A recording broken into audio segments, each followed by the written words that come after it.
Chapter 331, The Purge 4. The First Great Purge was an event that caused a reorganization in the foundations of the Imperium. The most terrible thing was the number of deaths at the end. 8 billion human lives killed in 10 years of rebellion.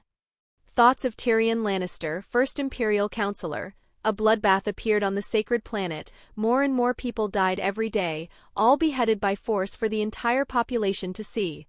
The executioner had never worked so hard in his life, because those being killed were not just the heretics, but also the families of the heretics. Except for the children, all men, women, uncles and aunts, brothers, sisters, cousins, all were beheaded without exception. The children were taken to the cult of the God Emperor, where they would be taught to be good boys and girls. In the future, these children would only spit on the ground when they heard their own parents' names, showing how terrible the brainwashing of an extremely fanatical and militarized theological imperium was. Of course, the people didn't complain about the waves of murders, they just watched with curiosity. The citizens of Planetos rarely saw anything like this, especially the nobles, who watched everything with morbid pleasure. For them who had everything, rare events were what most caught the attention of these useless nobles. Although she already knew from Nerys that her father had tested Aegon again, Alysanne was surprised to see the empty space of her brother's sleeve. Not only her, all of Enar's sons and daughters were shocked to see Aegon's loss of his arm. "Who did you face?" Jaehaerys, who was a direct person, asked immediately, curious about who Aegon faced to lose an arm. Aegon wasn't weak, except for Alysanne and Nerys. He was in the top 3 strongest among Enar's children. How could Aegon say what had happened to him? He wasn't stupid to that extent, especially with a dismembered arm hidden inside his armor. "I don't know, when I entered the heretic's secret base and was ambushed by a group of men whose appearance was covered by black cloaks." Maegor looked at Aegon with a subtle look, but full of sarcasm. Ambushed by a group of men of unknown origins? In his eyes, this excuse was so bad that a child could do better. No prince or princess was stupid. They were the crystallization of Enar's wisdom, and all 3 queens. They always had the best teachers, the best resources. They weren't stupid. Let's suppose his words were true. Why was only Aegon ambushed?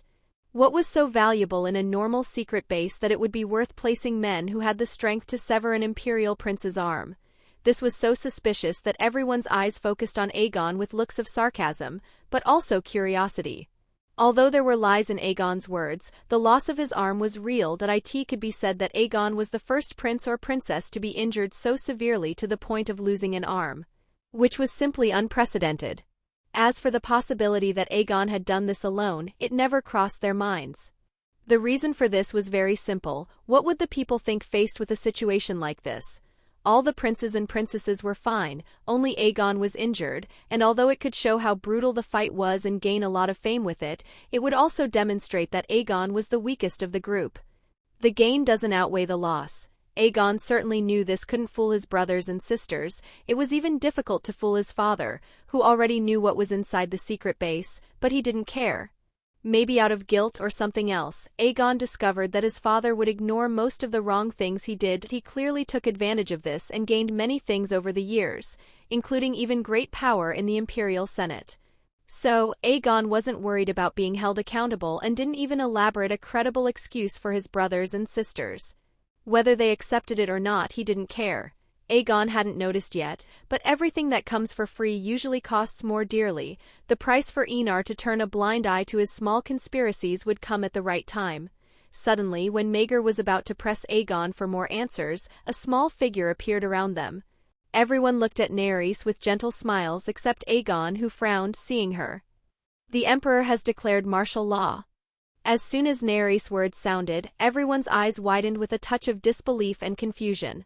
This organization has started a large-scale rebellion in the Imperium. Even Alysanne, who was usually calm, couldn't help but show a cold, murderous intent. Not only her, everyone, including Nerys herself, showed cold and murderous expressions.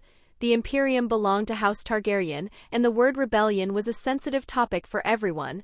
There was even a period when House Targaryen didn't sit on the old Iron Throne.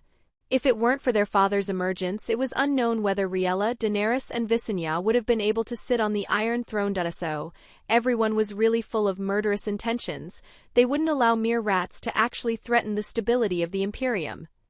The Emperor has already ordered all the dukes, accompanied by the Imperial Fist's legions and sons of the Emperor, to begin cleaning the Imperium and purging all heretics. The cult of the God Emperor will assist at all times in the search for heretics. Nerys explained with a cold and deadly tone. The sweet and gentle Nerys was only for family and no one else. At that moment she really wanted to destroy a planet to vent the anger she was feeling.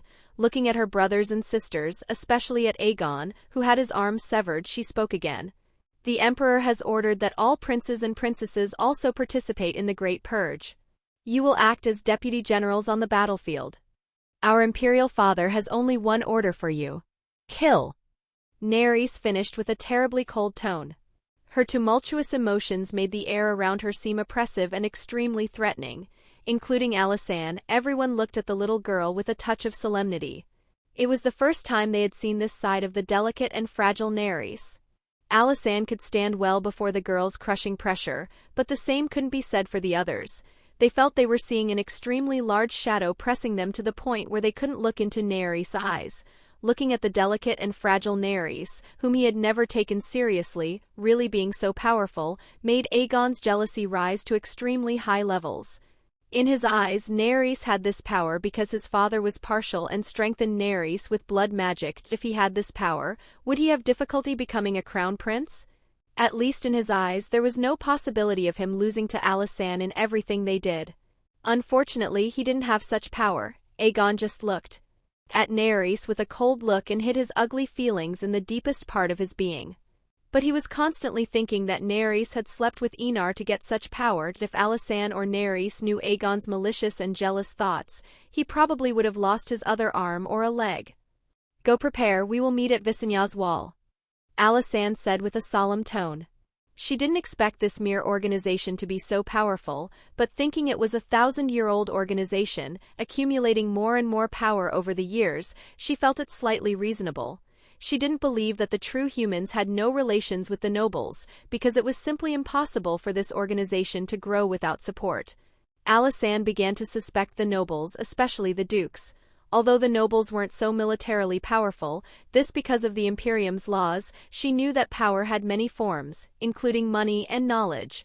This made her suspect the nobles, because the news reached the heretical organization too quickly in Alysanne's mind. A measure to weaken the nobles began to formulate in her mind. She was already tired of having to put up with these useless and greedy nobles. Before the Imperial Senate, she would propose an Imperial Law. No one said anything against Alysanne's orders. They quickly separated and went to prepare everything for their departure. What happened to Aegon? Looking at Nerys, who remained beside her, Alysanne asked with a curious tone. A smile appeared on Nerys' lips. She looked at Aegon's back and spoke with a mysterious tone.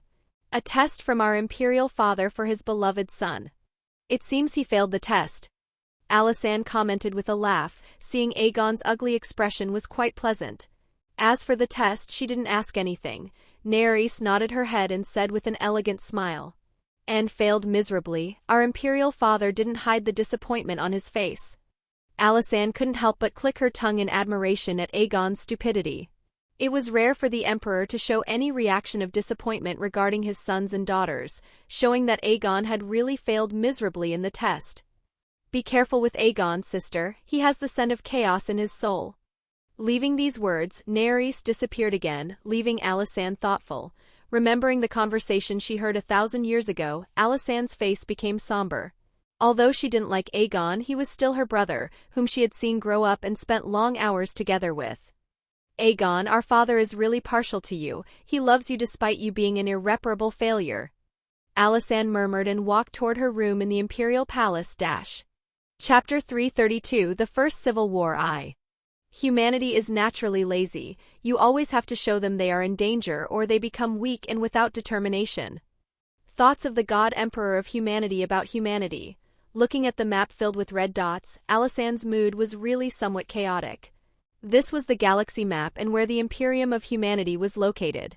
Each red dot was a planet that had been captured by heretics in a coup d'état. Honestly, a third of humanity's worlds had changed hands in less than a year, showing that these heretics had really accumulated a lot of power in these 1,000 years of existence. The death of the 4 senators was their revolt. It seems the number of Astartes must increase so that something like this doesn't happen again. Alysanne murmured with a grim look. Her father might be calm in the face of this, but she could not remain calm. These people worshipped a corrupted god, were indoctrinated from birth. From the moment they breathed air for the first time, they were taught to worship a being that was no longer the same. The most ironic thing was that the leaders of this organization didn't even believe in this god. They just used him to indoctrinate the masses. Alysanne turned her head and looked at her father, who was being served by Nerys. He seemed relaxed and calm, as if his Imperium wasn't going through a frightening civil war. Father, if you already knew this, why didn't you do something? This was what intrigued her most. Her father knew the future, or, to be more precise, saw the future in billions of different timelines. She didn't believe her father didn't know about these rats. Enar looked at Alysanne and calmly drank his wine. He didn't respond immediately, looked at the purple liquid in his glass and finally spoke. Of course I knew, but this is good for humanity as a whole. It may seem strange to you, but this kind of thing will happen a lot in our long immortal life. Enar said with a smile. He enjoyed seeing the confusion in Alysanne's gaze. The girl might be 1,000 years old, but compared to the number of lives he had lived in other timelines, she was a baby. Do you know why the Eldari became what they are today? Enar didn't answer the girl's doubts and asked with a smile. He looked at his glass and took a sip, feeling satisfied with the taste in his mouth. Too much free time and boredom? Alysanne answered with a touch of uncertainty. Enar nodded his head, not surprised by Alysanne's answer. Partially correct, he said with a smile. Boredom helped them decay quite a bit, but the real reason was that they had no enemies to maintain basic cohesion. When there's no fear of external enemies, internal problems begin to appear. That's what happened to the Eldari. Enar looked at the window where tens of thousands of Imperial warships could be seen. To maintain humanity's sense of survival and caution, this kind of crisis must happen or will follow in the Eldari's footsteps. Without an enemy to serve as a sword over humanity's head, we'll become increasingly hedonistic, corrupt, and finally start killing each other. Enar explained with a smile. As a human, he knew humanity better than anyone. Although humanity was ambitious, there was a fundamental flaw in it: laziness. Humans become lazy when they feel the environment is stable and comfortable. It's not exactly a bad thing because people have to live their lives.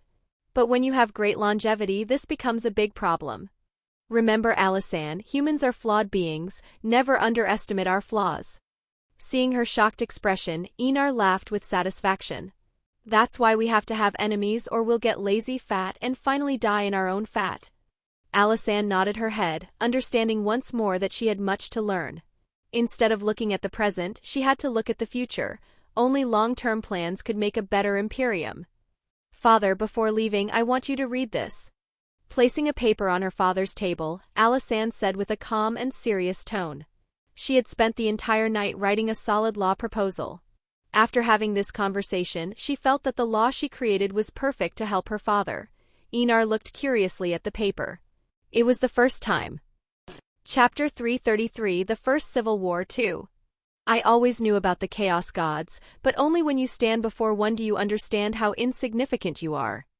Alysanne's thought upon meeting Slaanesh for the first time. Alysanne was aboard the Sardaukir's Gloriana-class battleship, the Sun. Aside from the Death Star, which was still under construction and would be true weapons of war, this was the pinnacle of humanity. A 20-kilometer-long spaceship, the apex of military engineering. Each Primarch had received a Gloriana-class battleship, which served as the bases for each legion. Not even Alysanne could have one, which forced her, for the first time in her life, to act like a spoiled girl and beg her father to build one for her. Unfortunately, she was kicked out of her father's room the next moment, his words still echoing in her mind. Stop acting like a spoiled girl and save your money, build your own. Recalling this, Alysanne's face showed a trace of dissatisfaction. Money? Imperial credits were mainly used to maintain her dragons and those of her brothers and sisters who were in her faction. Besides, even if she saved money for 500 years, she would never reach the terrifying number of 1 trillion Imperial credits. Each Gloriana-class battleship was a terrible drain on the Imperium. Her father had spent at least half of the taxes collected over 1,000 years to build 22 Gloriana-class battleships for all 22 Primarchs. Princess Regent. Hearing the strong, calm, and even indifferent voice, Alysanne turned and saw an extremely tall man with short hair and a stern look on his face. It was the Primarch of the Sardaukar Legion, Sigismund, known as Iron Fist. Lord Sigismund, it's good to see you again. Unfortunately, we are not at an opportune moment, or I would invite you for a drink. Alysanne greeted the Primarch who had trained her when she was a child, still in the Red Keep. Killing enemies of the God Emperor is always a good time, Princess. Sigismund looked at Alysanne with a gentler gaze. He had practically watched the girl grow up, and having no sons or daughters, he truly had a special affection for the girl he had trained. Hearing his words, Alysanne couldn't help but think of the conversation she had with her father the day before. To prevent humanity from becoming lazy, this type of disaster would occur for a long time.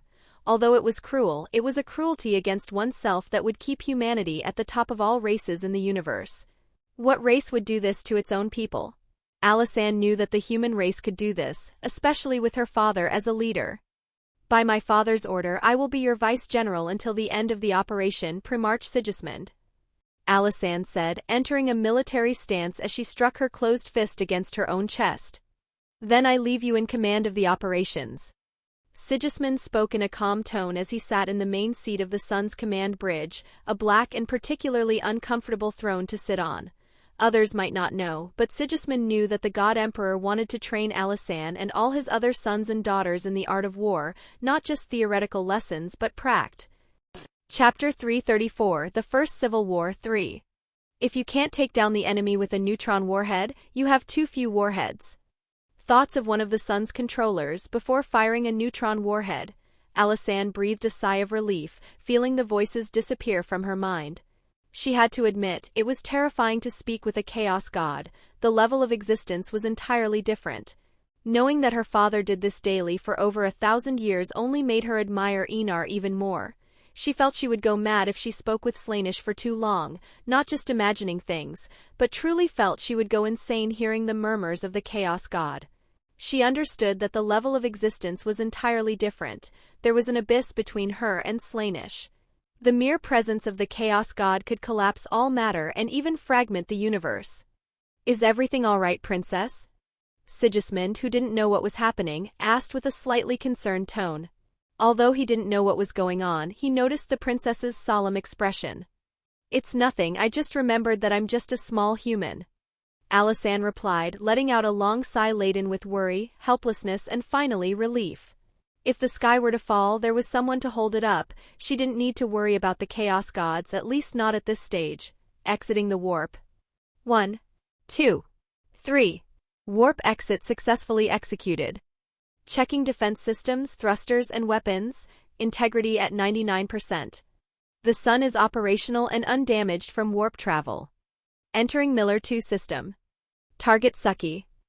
Chapter 335, The First Civil War 4. War is a cold and indifferent policy, where only interests are supreme and nothing else. Alysanne's thoughts during the Civil War. With Alysanne's words, the 3 neutron warhead cannons fired simultaneously.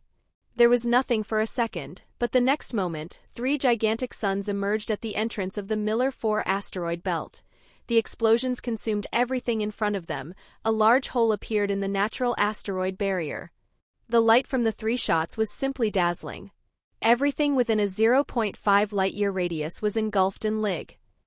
Chapter 336, The First Civil War v. You have to feed your dog daily, or he will think you are not the leader, and he will start fighting you for food. Alysanne's thoughts on dog training. Baron Hopkins looked at Asha with a furious gaze and smiled gently at the stunning woman with silver hair and purple eyes, the supreme symbols of the Targaryen house's blood purity. Princess, your beauty is even more exquisite than the rumors suggest.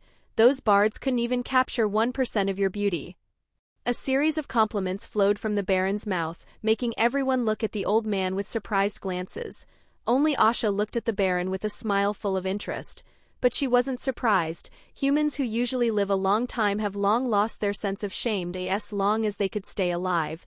Many would even accept being slaves to another noble house, which showed how decadent these nobles were. Asha even felt that the Baron wasn't humiliating himself enough. Fortunately, Enar had foreseen this and created the new nobles, who were more ambitious and warlike than these relics of ancient eras. Alysanne, who knew the character of these old guard nobles very well, was not at all surprised by the scene before her. She did not respond to the Baron and looked at Asha with a smile. Merit and demerit have always been something the Imperium handled with justice. The Viscountess contributed to the Imperium, so she has the right to ask something of the Imperium. Alysanne commented, leaning back in her chair and continuing to look at Asha with interest. I wish to serve the princess. Asha did not hesitate and knelt while looking at Alysanne with a calm gaze, though the wicked smile on her lips had never disappeared. Honestly, she felt that this civil war was the key for House Greyjoy to return to its former glory and become a ducal house, controlling an entire solar system. I have many helpers, Viscountess. Alysanne said in a calm tone. She didn't lie when she said this. She truly had a large number of helpers, so she didn't need another one in her faction. Unlike the useless people by your side, I can do the dirty work for the princess. Just order me who to kill, who to poison, or even which man the princess wants to kidnap to warm her bed on a cold night. Asha spoke with a wide smile on her lips. Aside from the part about kidnapping men to satisfy me, I am quite interested in your proposal, Viscountess. Alysanne showed a satisfied expression, hearing Asha's words, and spoke with an elegant smile on her lips. Asha felt her shoulders relax, knowing that she had made the right bet and had finally returned to the center of the Imperium's power after thousands of years. Her father would be proud of her for achieving this. If I give you the Baron for interrogation, will I receive the information I want in a day? Looking at the Baron, Alysanne asked in a slightly cold tone. She could use House Greyjoy, but only if they were useful. Asha's smile grew. Looking at the Baron, she said in a chilling tone, A day? That's too long, Princess. The report will be on the princess's desk in an hour. Alysanne was even more satisfied with Asha. She felt that things would be easier with a figure like Asha working for her. After all, having a dog to do the dirty work was very good. She didn't need to tarnish her impeccable reputation. When Asha was about to speak, the office door opened again, and a huge man in heavy armor entered. The faces of Asha, Garan, and everyone around changed drastically. They knelt and dared not look at the man's figure again. Primarch Sigismund, may your name shine like the stars and make the souls of the Imperium's enemies tremble. Asha spoke with a respectful tone, not even daring to show her characteristic smile. She could be more casual with the princess, but it was another matter with the Primarchs, the beings who held the greatest weight in the Imperium, second only to the God Emperor and the three queens of House Targaryen. Not that the imperial princes and princesses were not important, but Enar's children were not involved in the armed forces. So the Primarch's weight was greater in the eyes of the people and nobles. Sigismund looked at the woman and frowned, remembering who she was. I saw your brother and the entire army of the Iron Islands die under the flames of the Red King Caraxes, he said in a deep voice. Asha sighed upon hearing this. Her brother practically lost all of House Greyjoy's power when he died, making her situation extremely bad, with only a handful of sailors accompanying her. If she hadn't been bold enough to kneel before Enar, even after what happened, House Greyjoy would have fallen from a great house to mere commoners without power or influence. Princess, remember that a dog that doesn't respect its owner growls and bites. Clear discipline and punishments can help control these people. Without caring what Asha and Garan would think, Sigismund advised Alysanne in a slightly gentle tone. Surprisingly, Asha and Garan continued to smile as if they hadn't heard such humiliating words. Feeling humiliated? What is that? Is it for eating?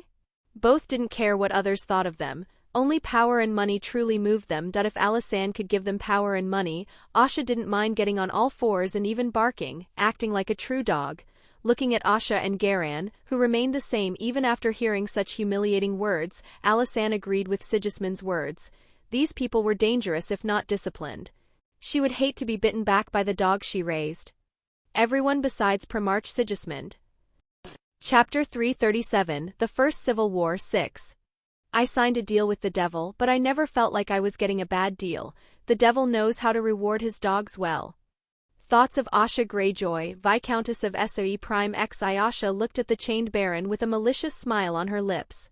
Dear Baron, will you tell me what I want, or shall we start a very amusing game? She said this while playfully fiddling with a sausage, obviously implying something. However, Baron Hopkins simply opened his mouth and spat in Asha's face. The Viscountess didn't mind and wiped the spit from her face, the smile still on her lips. I like men who don't submit easily, although in bed I prefer the more docile ones. The head of House Greyjoy took a dagger and made it dance between her fingers with shocking skill. Then, in a swift movement, the dagger pierced the inside of the Baron's thigh, an extremely important and even more sensitive vein in the human body. A painful groan escaped the Baron's mouth at that very moment. The pain made the man tremble before calming down, but his gasping breath showed that the pain he was enduring was far from simple. This is just the beginning. You have 206 bones, of which a dozen are vital, and the rest can be broken without you dying. Asha commented as if she were saying it to a friend, friendly and gentle, but this only caused a shiver in the Baron. He couldn't help but think of the rumors he had heard about House Greyjoy. Pirates disguised as nobles, cruel, sadistic and cold. The crime lords of the underworld. However, the Baron was about 700 years old, having risen from a commoner to a noble in 200 years, showing that he was a ruthless man when young, and this only intensified over the centuries. Why don't you go screw your octopuses? I heard you're into those bizarre things with animals, especially octopuses. The Baron showed a sarcastic smile and spat again, but not in Asha's face but on the ground near the Viscountess. The Baron is over 700 years old and still acts like a child, but don't worry, I'm very persuasive. Asha crouched down and spoke in a gentle tone while slowly moving the dagger still stuck in the flesh of the Baron's thigh. Let's start by taking a part that you men value so much, Asha said with a malicious smile as she cut the Baron's trousers with the blood-stained dagger. The Baron's face paled. He felt deep despair but showed no weakness, which made Asha even more excited. It had been a long time since she had met a man with such strong determination and convictions. She would truly enjoy breaking this man's spirit. Hearing the screams coming from inside the prison, the guards' bodies trembled, they turned pale. As prison guards, they had heard and seen everything, but the Baron's screams sounded like those of a pig about to be slaughtered. Both guards looked at each other and saw the horror in each other's eyes. They quickly went to inform the new owners of Millerfor, the regent princess, Alysanne Targaryen. However, they returned empty-handed as the princess did not meet them, or rather, they didn't even get close to the princess. Just as Alysanne had told Asha and Garan, she didn't care about the means, only the result and nothing more. If torture was necessary for Asha to extract all the information from the Baron, then so be it. But as Alysanne expected, a report full of names appeared on her desk an hour later. Looking at Asha, who was covered in blood and still smiling as if sh. Chapter 338, The First Civil War 7. Before we depart, let me tell you this. I understand the conflict in your hearts, how one can fight for duty while the other bleeds for their legion brothers who will be sacrificed. But this is a civil war. It is a time of confusion and realigned loyalties. We have many heads, but we act as one, a legion with a single will. We are a union of like-minded individuals. We will not tolerate betrayal. We will not allow our pact to break. We will not suffer the myopia of our sister legions, nor the averted gaze of the Imperium. We are the Alpha Legion and we have a long-term vision. Omegon, twin primarch of the Alpha Legion, Alpha, Gloriana-class battleship of the Alpha Legion XX, commanded by Primarch Alfarius Omegon. The sound of breaking glass echoed on the bridge of the Gloriana-class battleship. All the Astartes' eyes focused on Prince Aegon, but soon returned to operating the gigantic Imperial battle cruiser. How dare she? A whisper, almost an angry growl, escaped Aegon's tightly closed lips. News had arrived that many of his allies were being arrested or killed at that very moment. Those on planets were merely imprisoned and awaiting trial, but those off-world were practically killed, and the death toll only tended to increase. He didn't need to be a genius to know that Alysanne was behind all this.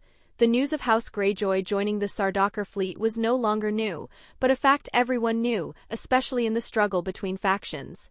Although there was no proof that the Greyjoys caused the deaths, a fool could see that everything seemed too much of a coincidence that if it were anyone else, merely being suspected could lead senators to find a way to arrest and interrogate the suspect, but since it was Princess Alysanne, even the most loyal senator to the laws of the Imperium dared not touch Alysanne. The mere idea was suicide. So even though there were suspicions that Alysanne was promoting this massacre, everyone... Chapter 339, The First Civil War 8. Hundreds of suns blossomed as they flowered in the sky. It was a beautiful scene, but behind this beauty lay the horror of death. Thou. Chapter 340, The First Civil War 9. Aegon's betrayal, as it became known only within House Targaryen and its primarchs, was an event that occurred and shook everything. The beginning and end of a dark chapter in human history. Thoughts of Naerys Targaryen, the Holy Virgin. Aegon, I want those souls, please. Slaanesh lay on Aegon's broad, strong chest. Her voice was spoiled, sweet, and gentle, sounding like a demon whispering in the ear of Enar's first male son. Aegon frowned and asked in a confused tone, "Don't all souls go to the warp after death? Why do you need souls?"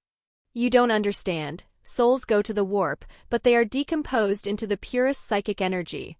They practically lose their taste. I want fresh souls with an absolutely delicious taste, especially from children."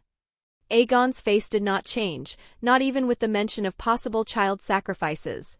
What were mere children compared to the Ruby Throne? If Slaanesh wanted them, he would give them in exchange for more power. In his eyes, commoners were not human, just cattle to be slaughtered at his whim. "Will anyone find out?" Aegon asked in a calm tone. He looked at his mechanical arm and his expression grew colder. Even losing an arm, he thought it was worth it. The knowledge he gained was enough to increase the success rate by 2.5%. Do not underestimate this number for being small, as it took him almost 500 years to achieve a similar success rate.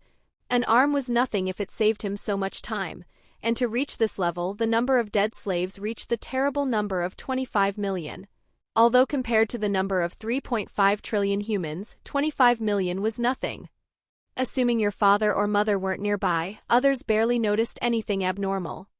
Slaanesh explained, kissing Aegon's lips while showing a lascivious smile. She was using the body of the Duke Lannister's daughter, a lady known for her elegance and education, but at that moment there was a terrifying and lascivious smile on her face. Aegon nodded, but warned in a solemn tone. "Stay away from the church, they are protected by my father's aura. He can observe any planet because of it.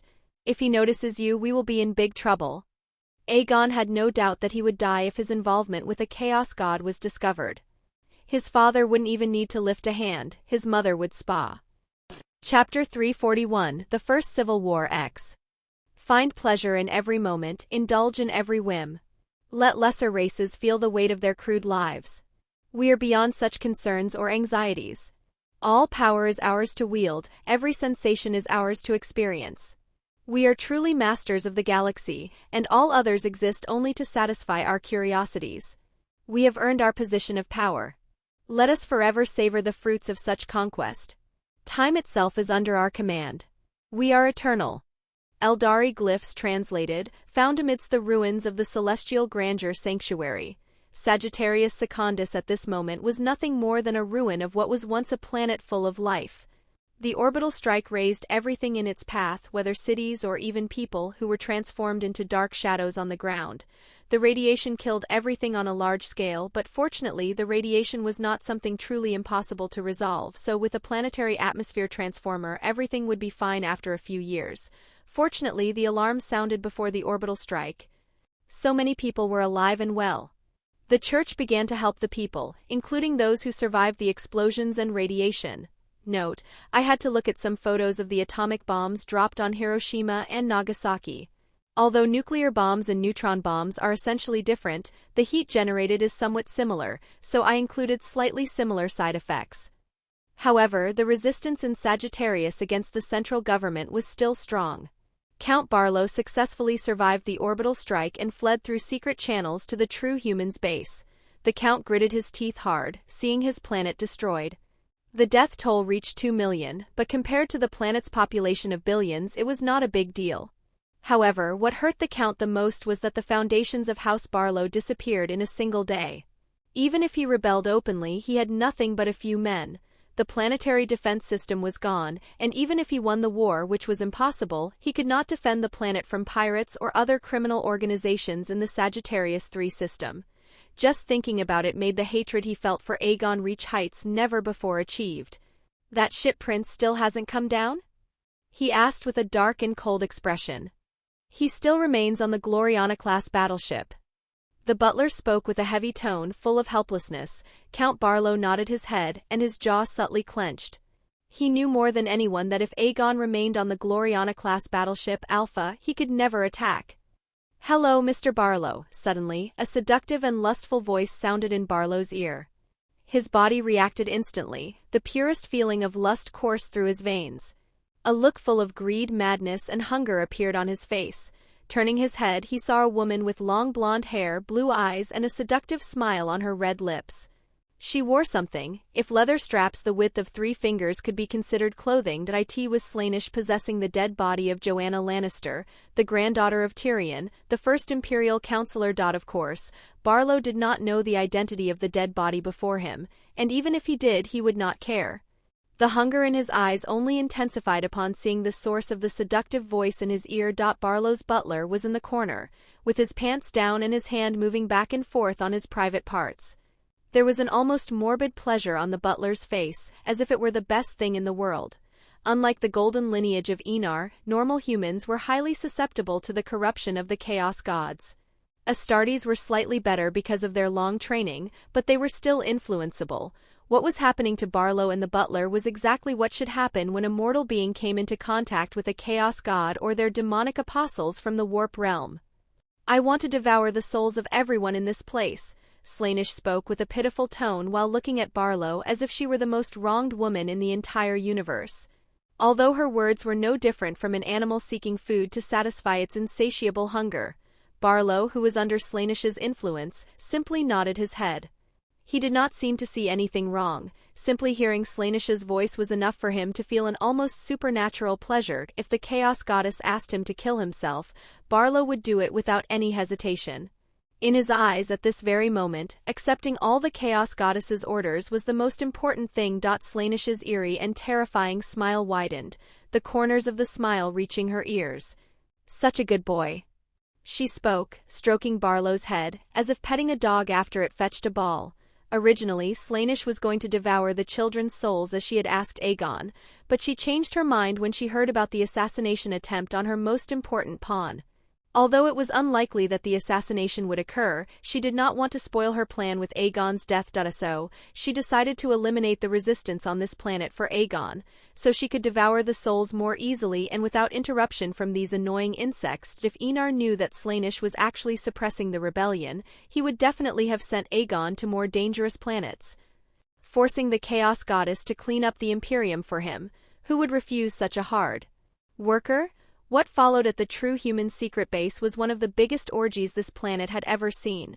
Tens of thousands of people, men or women, old and young, animals or humans. Everyone began to have sex in every possible way that humanity had ever invented or would invent in the future. The more sex they had, the deeper they sank into the sea of lust and putrefaction, the more an abnormal blush appeared on the pale cheeks of the Chaos Goddess. In the middle of all this, she lay down and spread her legs, completely nude.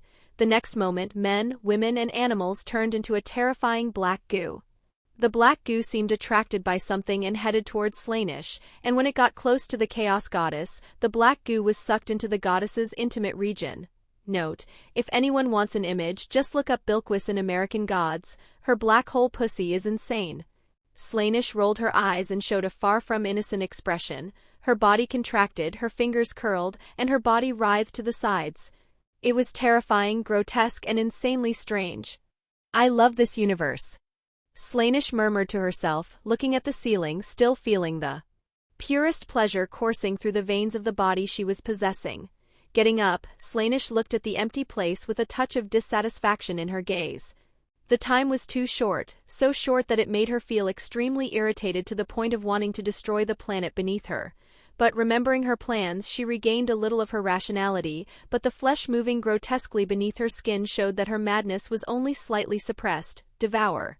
Whispers from herself sounded in Slaanesh's ear, making the Chaos Goddess smile madly. Touching her belly, she showed a greedy look but repressed her greed again, making her feel even more irritated. "Sench should give me an award for repressing myself for my plans. I think I'll accept a bit of his realm when I'm born," she murmured with a proud tone, but if the Chaos God Sench heard her, he certainly would not find her words funny. Suddenly, Slaanesh stopped and looked at her egg, still located in the warp. She felt that her gestation had accelerated. Feeling the pure psychic energy in the air feeding her demonic body, she blinked and understood what was happening. Apparently, someone was having a great orgy in her honor at that very moment. Slaanesh really wanted to know who these loyal servants were, to the point of sacrificing themselves for her. If possible, she wanted many of these loyal little dogs. The Chaos Goddess's gaze crossed the immeasurable immensity of space and reached a green planet full of forests. Seeing beings that looked like anthropomorphic wolves having an orgy, she showed a satisfied expression. They were worshipping a statue of a woman with the body and head of wolves. The statue was nude and showed apparently hairy breasts. How cute, I'll pay attention to you in the future. Slaanesh thought with a sickly smile on her face.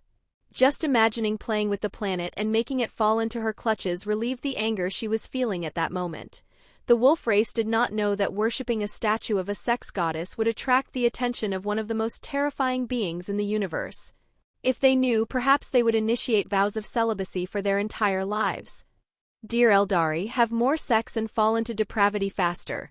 I want to be born and start playing with this universe as soon as possible. She spoke with a tone full of affection for the Eldari. This race truly was her benefactor, as they had fallen so deeply into depravity that it accelerated her gestation, and if it weren't for the Eldari, she would have to wait a few 100,000 more years after her brothers were born. Let's eat, I'm still hungry. Slaanesh commented with a smile, but before leaving she turned and saw Count Barlow in a corner, completely terrified. His expression was one of madness, horror, and fear. Dear Barlow, could you give yourself up for me? She said with a gentle smile. Count Barlow's expression changed drastically. He showed himself to be a crazy fanatic and nodded his head repeatedly. Good boy, she said with a laugh as she left the almost empty secret base. She really loved this universe. Chapter 342, The First Civil War 11. It's true when they say that the more you hunt your prey, the more you become what you most abhor. That is me. The hunter turns into the monster he once swore to kill. Thoughts of the God Emperor of humanity on his ruby throne around the year 40,000 after the conquest. Enar looked at the warp and could not help but notice that the psychic dimension was denser than ever. Which was not surprising, since the uncontrolled expansion of the human race in the universe was the perfect food for the warp. However, looking at the 4 gigantic eggs in different parts of the warp, as if choosing their own fiefdoms, Enar showed a slightly solemn look. The Chaos Gods were being born, or at least 3 of them. Slaanesh still had a good time before being born, because even in this universe of wars, death and destruction, depravity and corruption were put aside for the sake of survival. So Slaanesh would be the last of the Chaos Gods to be born, with the help of the Eldari, who were really working hard to provide a faster birth. The 4 cosmic eggs trembled, sensing Enar's presence. The 4 seemed happy with his arrival, as if missing an old friend after a long reunion, but don't be fooled. They felt nothing but pure pleasure in completing their own objectives. Nurgle wanted to turn Enar into his slave and spread diseases, decay, and death throughout the known universe. Tsench wanted to have a game of chess with Enar, a game where the universe itself was a chessboard and civilizations were the pawns in this enormous game that would decide the survival of all living beings in the universe. Slaanesh just wanted to turn Enar into her personal pleasure slave and nothing more. Having a trophy man like Enar was enough to feel superior to her chaos siblings. Khorne was the simplest of the 4. He just wanted to have a long and lively battle with Enar, like 2 generals meeting on the battlefield. A bloody war, full of death and violence, but also a war where martial honor was the absolute law. And he really liked Enar's 22 legions of Adeptus Astartes, which Khorne wanted to inspire and create his own legions. Just imagining that he would fight Enar on the battlefield was enough for the Lord of Skulls to feel an explosion of pure ecstasy coursing through his body. Enar couldn't help but feel a little pressure. Being the main target of the Chaos Gods was stressful. If the king of the Eldari gods was dying of fear of Slaanesh's birth, he was under more pressure. However, Enar was not afraid, or rather, he had never felt fear in his life. It could be said that he was quite excited, despite feeling enormous pressure. These were Chaos Gods, cosmic entities, who were born at the height of the universe just by being born. It seems you are happy with my arrival, Enar said with a calm tone. His purple eyes stared at the scene before him with a calmness that could frighten a person. 4 laughs from different beings sounded in Enar's ear, whispers that seemed to be at enormous distances, but at the same time extremely close. Enar rolled his eyes and ignored the crazy whispers, asking him to kill everyone. Their whispers, although annoying, could do nothing more to Enar's immortal and immemorial soul, although it was still irritating to hear crazy and insane whispers. It was like hearing a choir of billions of demonic voices at the same time. Although Enar was not a cosmic entity like the four chaos gods, he himself was a god, who could even corrupt other beings with his own corruption. Essentially they could not be different, but Enar was an entity of time and space while the four chaos gods were entities that personify the evil of the universe, entropy and chaos itself. Honestly, Enar was tempted to reveal that Slaanesh was in the material world, which would cause a lot of trouble for the chaos goddess, but he restrained himself. The final plan was to kill Slaanesh through Aegon. He couldn't risk everything to satisfy a little of his desire to provoke. Looking at the four chaos gods, Enar, who had come to see exactly what year they would be born, left the warp and opened his eyes. He found. Chapter 343, The First Civil War 12. Despite the extraordinary circumstances of my birth, I was welcomed by a gentle and loving family. They loved me, even when my existence represented danger to all of them. For the first time I felt like I belonged to a real family. Thoughts of Miquella in the lap of her grandfather, the god emperor of humanity. The news of Naerys' pregnancy quickly reached the ears of Riella, Daenerys, Rhaenys, and Visenya. The four women surrounded Naerys in the middle like giants looking at a dwarf, making the princess feel embarrassed, especially with eyes full of teasing. I said she wouldn't last long, sex is good. Rhaenys commented with a victorious smile. I won the bet, you two owe me 20 billion credits, Dany and Vi. Daenerys promptly gave the 10 billion imperial credits with a defeated expression. Visenya, who had also lost the bet, transferred the other 10 billion with an equally defeated expression. Daenerys' face turned red. Knowing that her mothers were betting on when she would lose her virginity was extremely embarrassing.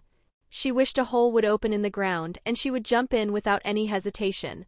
Riella looked at her two daughters and niece with a helpless look. They were obviously thousands of years old but acted like teenagers.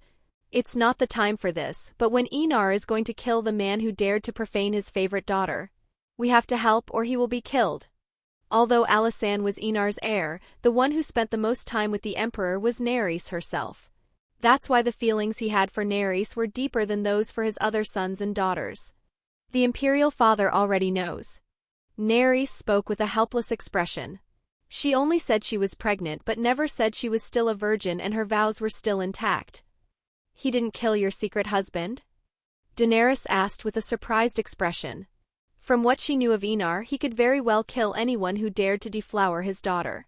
So, knowing that the man was still alive was a surprise. With the sound of the doors opening, Enar entered the room with Lita following behind him with an expression full of curiosity. She is still a virgin. Hearing Enar, all the women looked at Naerys with curious and confused expressions. Although. Chapter 344, The First Civil War 13. The first war between chaos and order occurred at the birth of Princess Miquella. The Emperor alone invaded the warp and showed the infinite hordes of demons the true meaning of power and horror. Argha! Hearing his daughter's cry of pain and agony, Enar showed an unpleasant expression. Unlike his sons and daughters, Naerys had a more fragile body. A pregnancy was like standing before the gates of hell. Fortunately, even if Hades appeared before him, Enar would make the god of the underworld kneel and beg not to be killed. No one can hurt his family. As emperor, father, and husband, this was his role as protector. You didn't even sweat when it was my turn, just believe in. Chapter 345, The First Civil War 14. My grandfather is a god in every sense of the word, but he is more human than any other human who has ever set foot in this frozen universe. Thoughts of Miquella the Gentle. Naerys walked through the library. It was a huge and ancient place, something completely inconsistent with modern times and the space age. This was perhaps the only library still with physical books existing in the Imperium of humanity. Walking in the light of the white lamps, Naerys moved to the right, and between the bookshelves she could see a faint flickering light. Smiling, she approached and saw a small figure with long golden hair reading an old and enormous book with a look full of seriousness. Seeing the figure, a tenderness appeared in Naerys' eyes. She never thought she would love someone as much as she loved her own daughter. Because of Miquella, she almost broke her vows, but after rethinking, she still continued as a priestess. My little dragon, what are you reading? Naerys approached Miquella and pulled her into a warm and gentle hug. Seeing her daughter's helpless expression, she couldn't help but kiss her chubby and adorable cheeks. She truly loved her daughter. Miquella looked at the woman before her with a helpless expression, but accepted the hug without trying to escape. With her mother's strength, it was impossible for her to escape, even if it were to another planet. Letting out a sigh, she spoke in a gentle and soft tone that greatly resembled Nerys. I was reading about the rise of House Targaryen to power. Speaking of which, Miquella couldn't help but think that Enar and Marika were quite similar. Both seemed to have been chosen by beings beyond human comprehension and became gods. Although there was no indication that her grandfather had been chosen by a being like the greater will.at the same time, the scale of the Imperium of Humanity and Marika's Imperium were completely different. One covered 15% of the galaxy with thousands of planets, the other controlled a continent on just one planet. Sitting on the library floor with Miquella still in her lap, Nerys held her daughter and made the book float before them. The pages of the book began to move non-stop, and in 30 seconds the entire content of the book appeared in her mind. This book was written by a fanatic. It cannot be considered a book with truly concrete facts.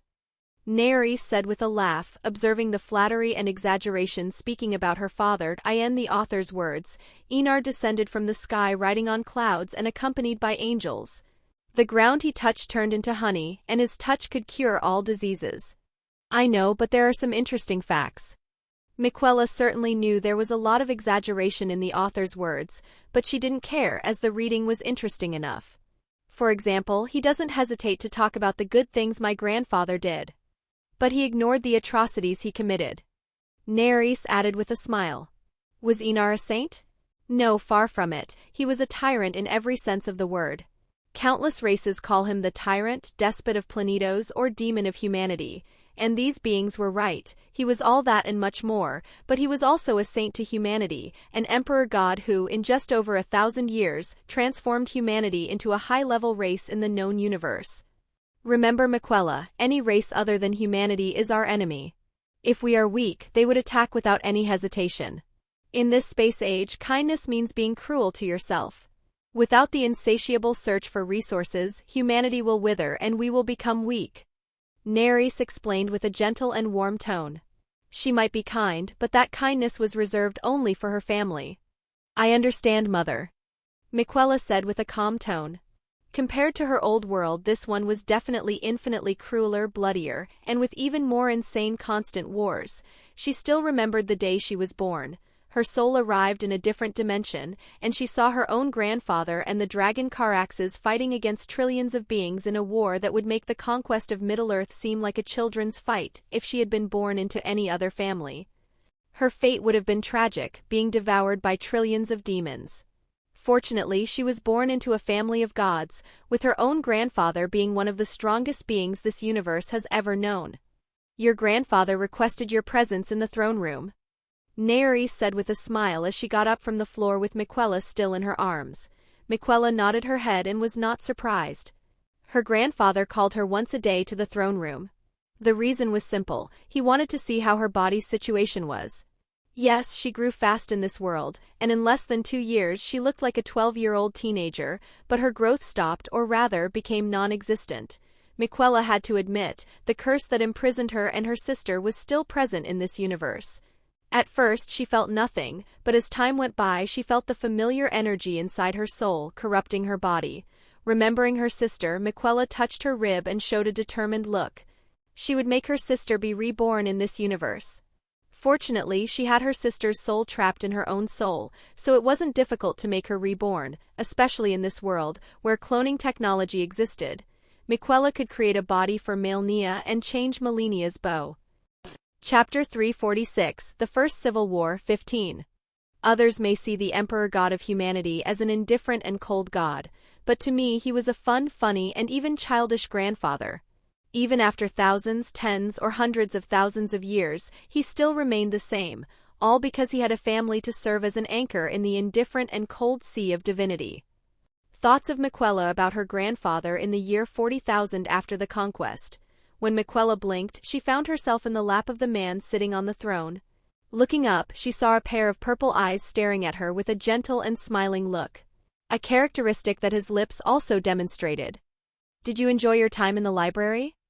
Enar asked with a smile while stroking his granddaughter's golden, wheat-like hair. Feeling some threads of dark and chaotic energy in his granddaughter's soul, his mood became complicated. This was a totally different energy from the one he knew, which showed that his granddaughter's soul was not from this universe, and just like him, Miquella was from another universe.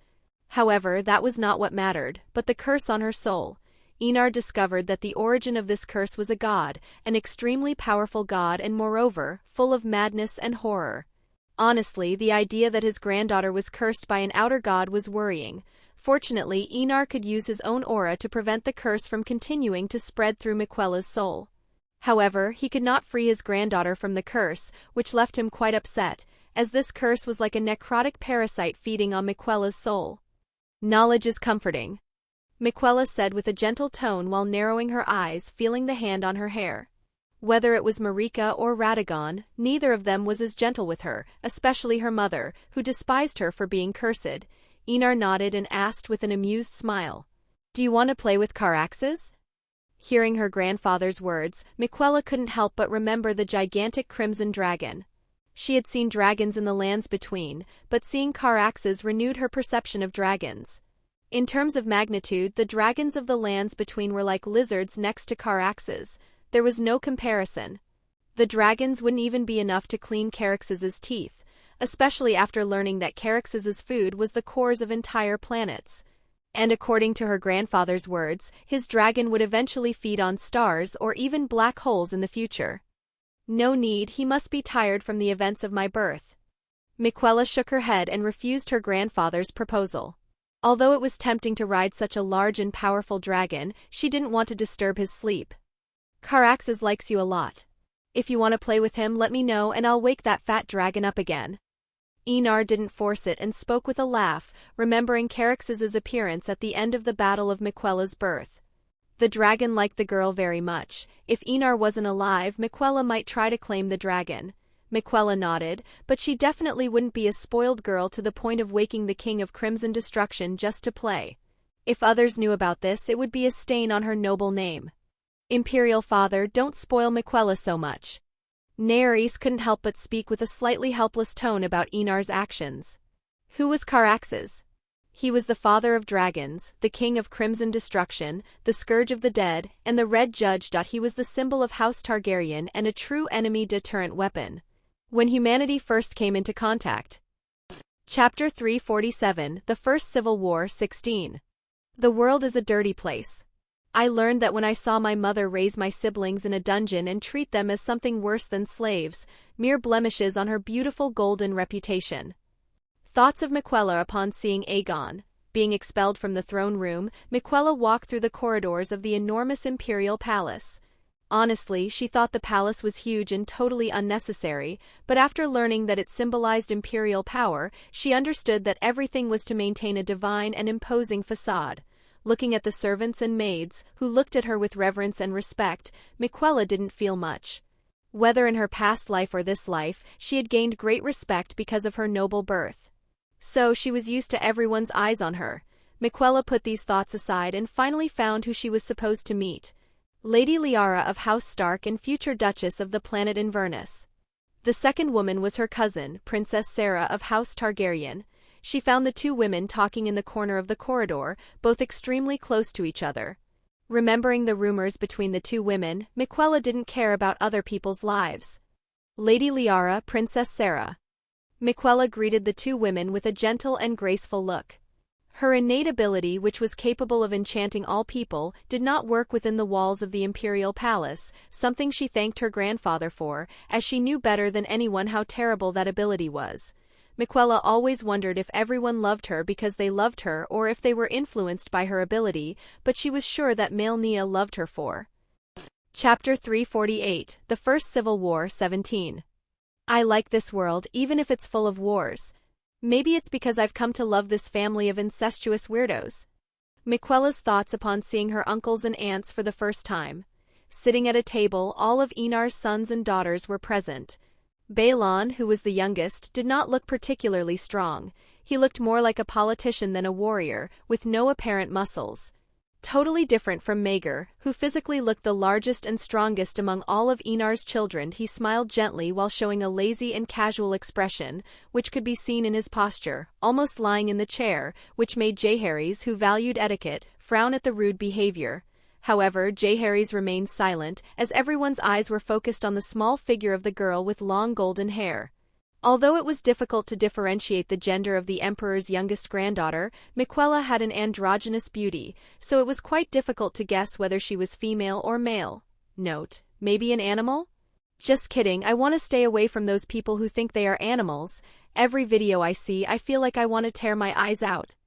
Nieces and nephews, the Emperor has ordered that all of you attend the Imperial Senate's monthly meeting. All of you will be graced with titles and more fiefdoms before all of humanity in a live broadcast. Miquella did not feel nervous before the eyes of the princes and princesses. She spoke in a calm and gentle tone. It seems our father will appear before humanity after so long.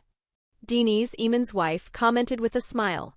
No one would imagine that a woman who looked only 25 years old was the mother of more than 20 sons and daughters. The last time was when we were about to start the age of great space exploration, Aemon said with a slightly nostalgic tone. Before venturing into the immensity of space, the world seemed much simpler. Don't be so nostalgic, Jay. You didn't like King's Landing, always feeling suffocated by the immense walls. A third of your childhood was spent locked in your room because of your escapes.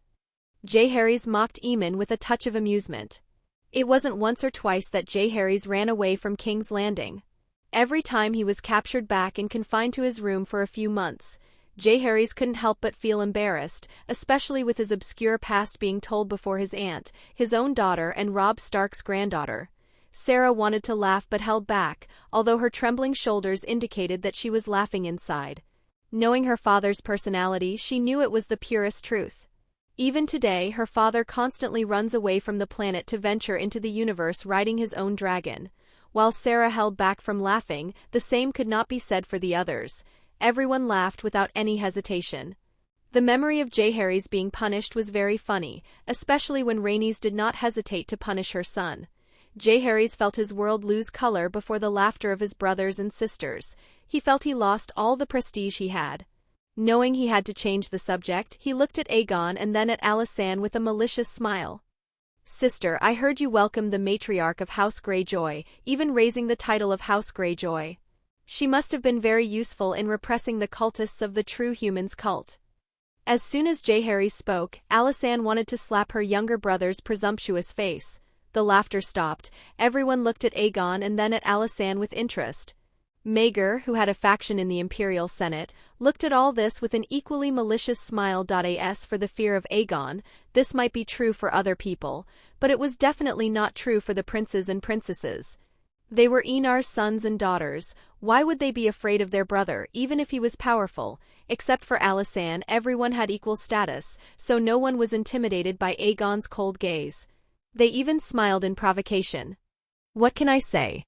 She's a pretty suitable dog. She always bites who she should bite. Especially rotten bones.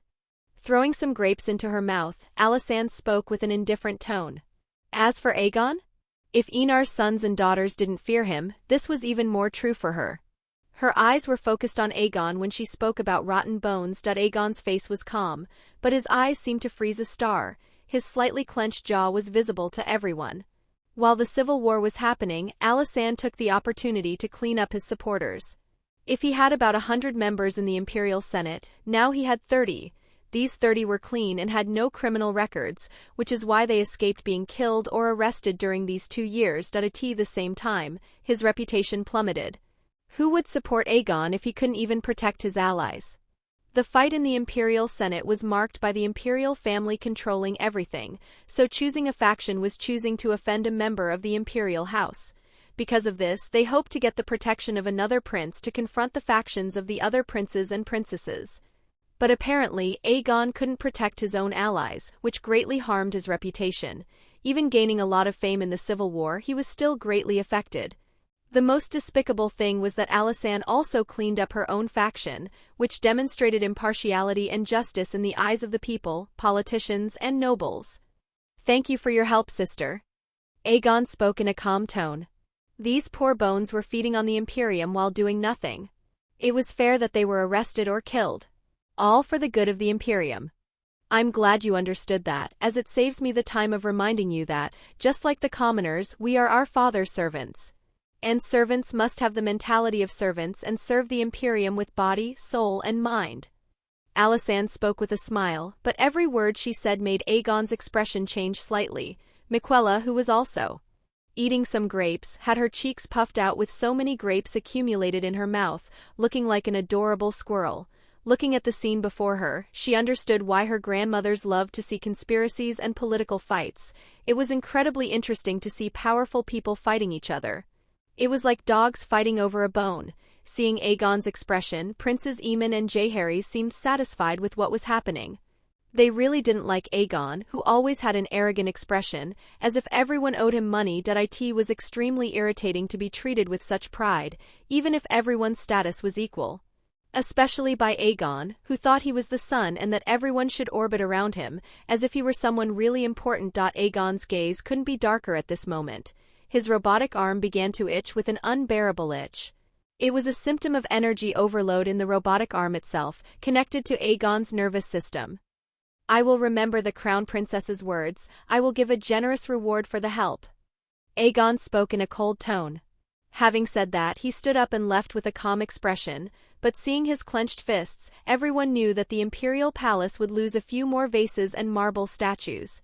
Sister, you were precise in your words. Daenerys commented with a smile. She looked at Alysanne with an amused expression. As a member of Alysanne's faction, she was more than satisfied with her sister putting Aegon in his place. Alysanne smiled and changed the subject, still with an elegant expression. Prepare for the impact in the Imperial Senate. The law I proposed will make all the nobles hostile to me. Her words caught everyone's attention, especially Maegor's. Seeing the gaze of everyone who was focused on her, Alysanne explained the law she presented to her father 2 years ago. When everyone heard that Alysanne proposed the law of meritocracy for nobles to inherit their own titles, everyone understood the implications of this. It was something incredibly good for the Imperium, as it would extinguish these stupid and hedonistic nobles, but it was something incredibly bad for the nobles themselves. Alysanne would practically become the enemy of all the nobility, including the nobility of her own faction. In the eyes of others it was shooting herself in the foot, but in the eyes of the princes and princesses, it was a shot at the corruption of the Imperium. Did I end their view as princes and princesses? These nobles should have disappeared a long time ago. Maegor looked at his older sister with admiration. As a prince, Alysanne's actions were good, but as a politician he wished Alysanne was expelled from the Senate. Good luck, sister. Maegor spoke with a happy smile, quite satisfied that Alysanne had lost a lot of political power. Alysanne rolled her eyes at her brother's exceptionally happy declaration. However, she did not regret her actions. As Crown Princess, it was her duty to value the Imperium. Chapter 349 The First Civil War 18. I gave all my loyalty to him, but all I received was the death of my loved ones. It was then, in a lapse of mental clarity, that I truly saw his face. A shell of duty and responsibility that will only walk towards his goal, regardless of how many people he has to sacrifice. Diary of Tyrion Lannister, Duke of House Lannister. Enar looked at Tyrion with a calm gaze. A touch of guilt passed through his eyes before he returned to his calm expression. He knew what was about to happen, or rather, the greatest chance of what was about to happen. My Emperor, what worries you? It's a great victory to be worried about. We have to celebrate our victory against the cult of true humans. Seeing Enar's expression, Tyrion said with an amused and provocative tone, if someone had known Tyrion in the past, no one would ever imagine that this handsome man with golden hair and green eyes had been called the Demon Dwarf for long decades.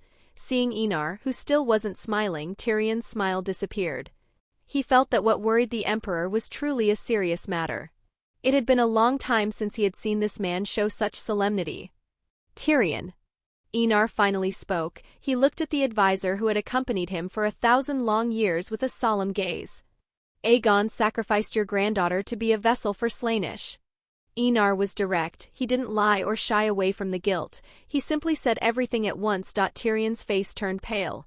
He staggered backward as the Emperor's words still echoed in his mind like an infernal chorus. The memory of his little granddaughter running after him, smiling, appeared repeatedly in the Imperial advisor's mind. Tyrion felt a tightness in his chest. His eyes burned as tears streamed down his face. Joanna. He murmured as he cried and sniffled.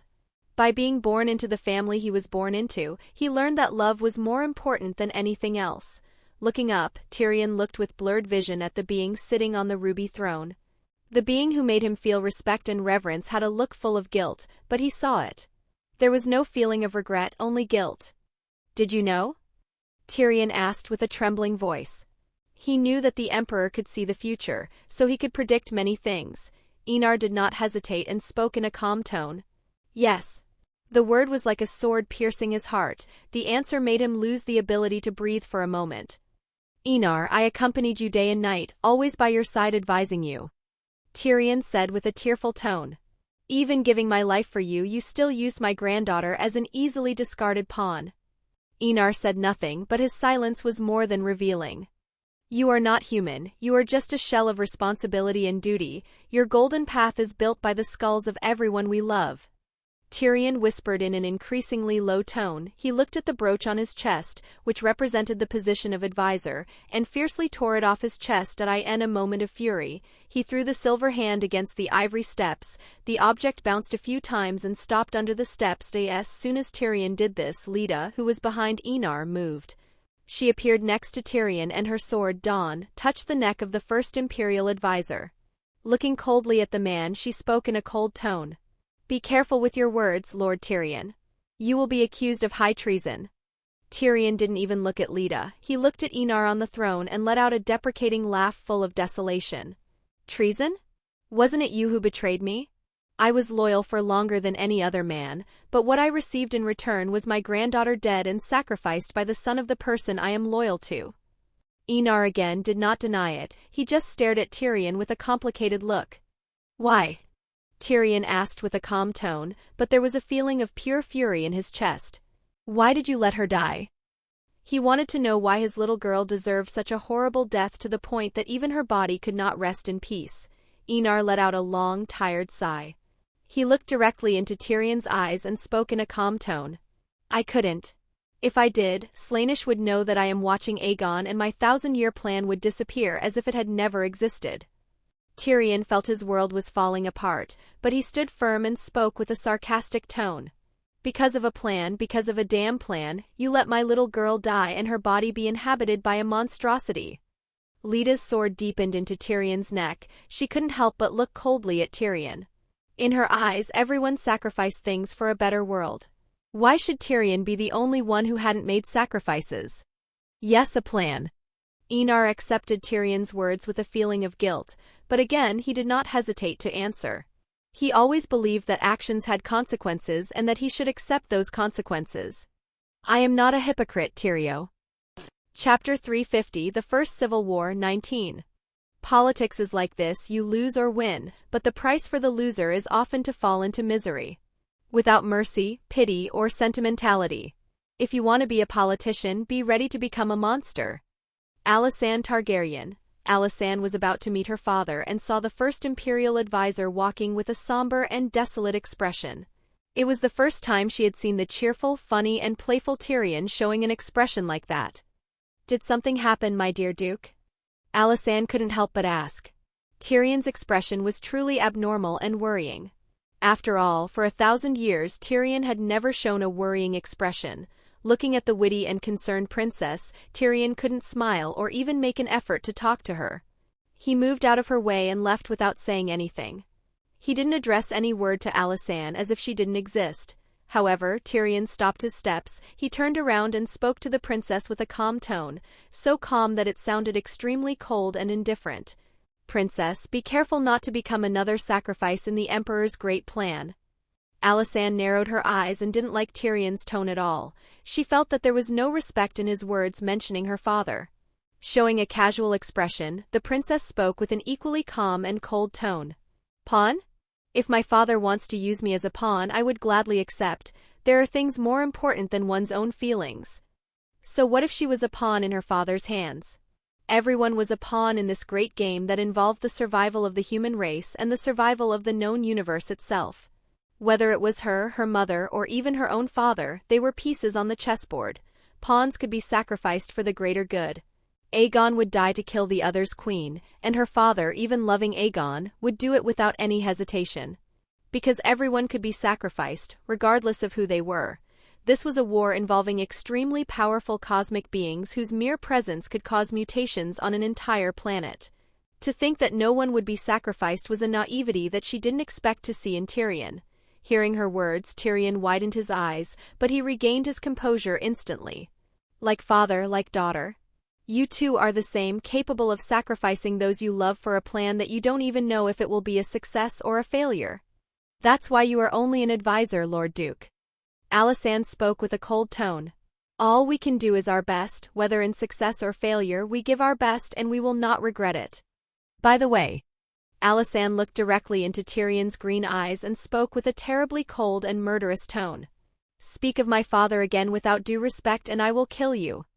Tyrion felt a chill run through his body. He looked into the purple eyes and smiled bitterly. Alysanne was truly Enar's daughter. This kind of tyranny was simply a copy of Enar. Forgive me, princess, it seems I drank too much.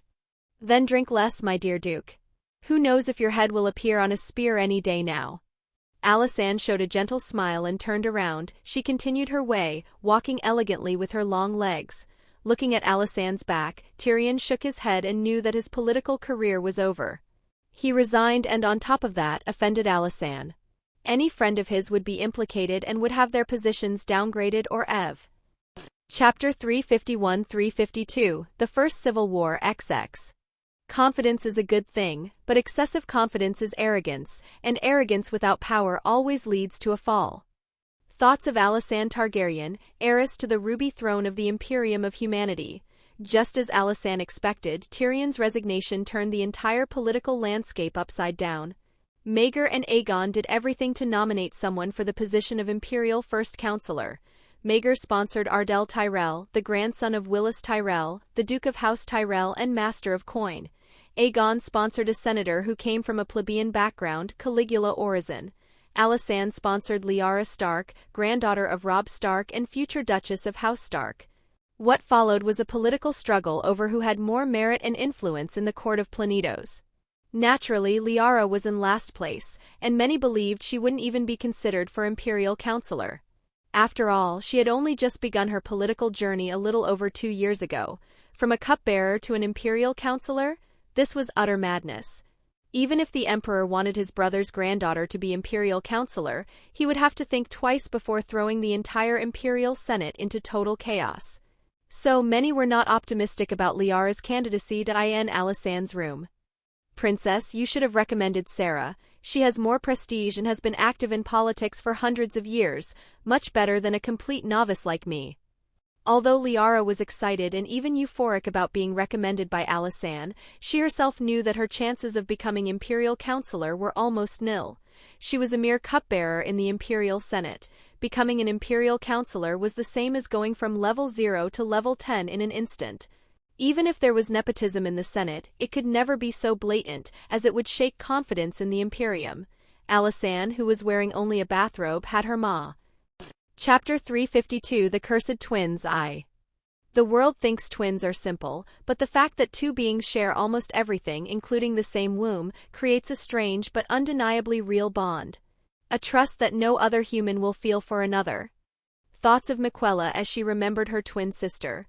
With Alysanne's orders, the reputations of Maegor and Aegon were thrown into the trash. Maegor had become the father of hundreds of illegitimate children and a harem of thousands of women. Aegon, on the other hand, became the greatest nightmare of the ladies, deflowering them and abandoning them the next day, and if they were pregnant, they would take moon tea to abort. Of course, Maegor and Aegon did not stand still while the reputations they had built were so easily destroyed.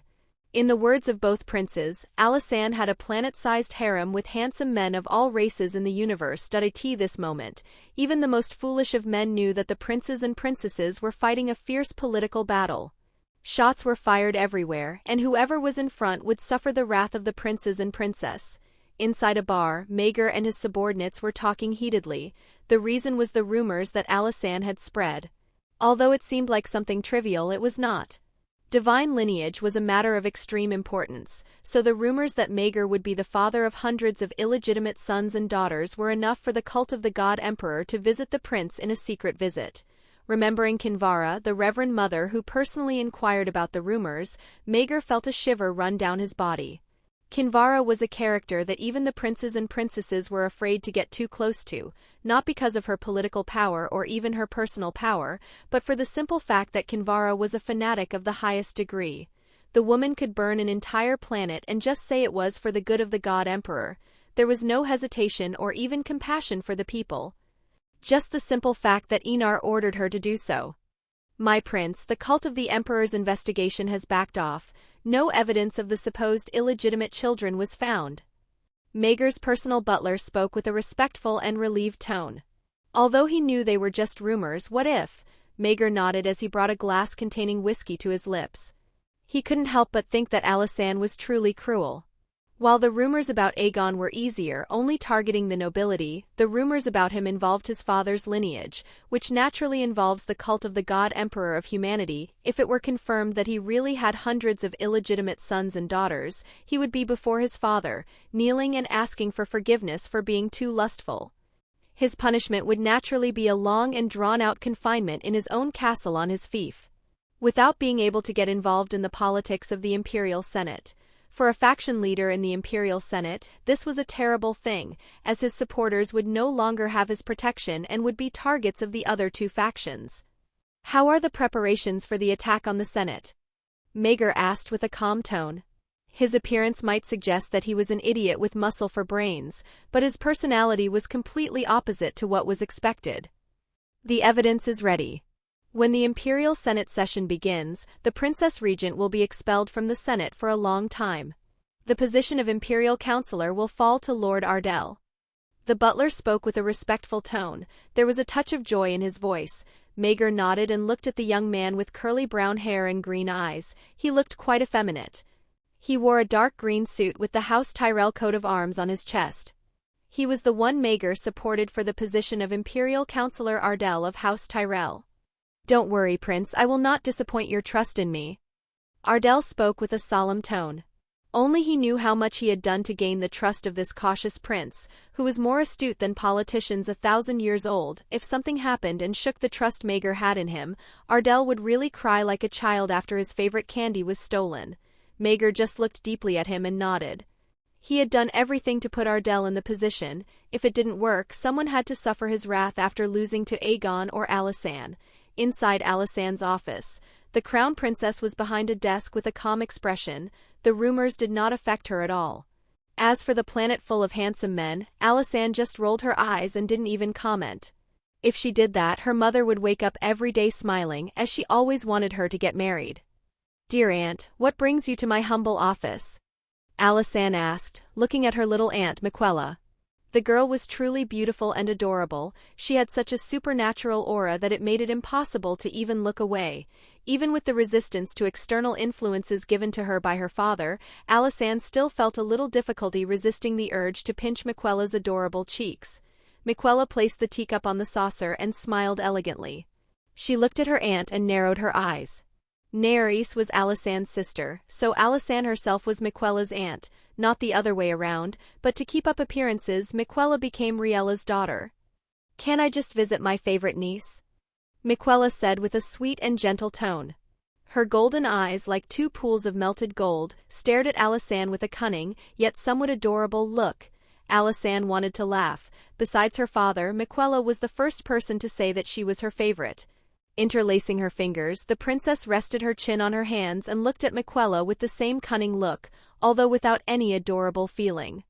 "Dear aunt, I'm happy that I'm your favorite niece, but I'm skeptical if I can believe your words," Alysanne commented with a smile.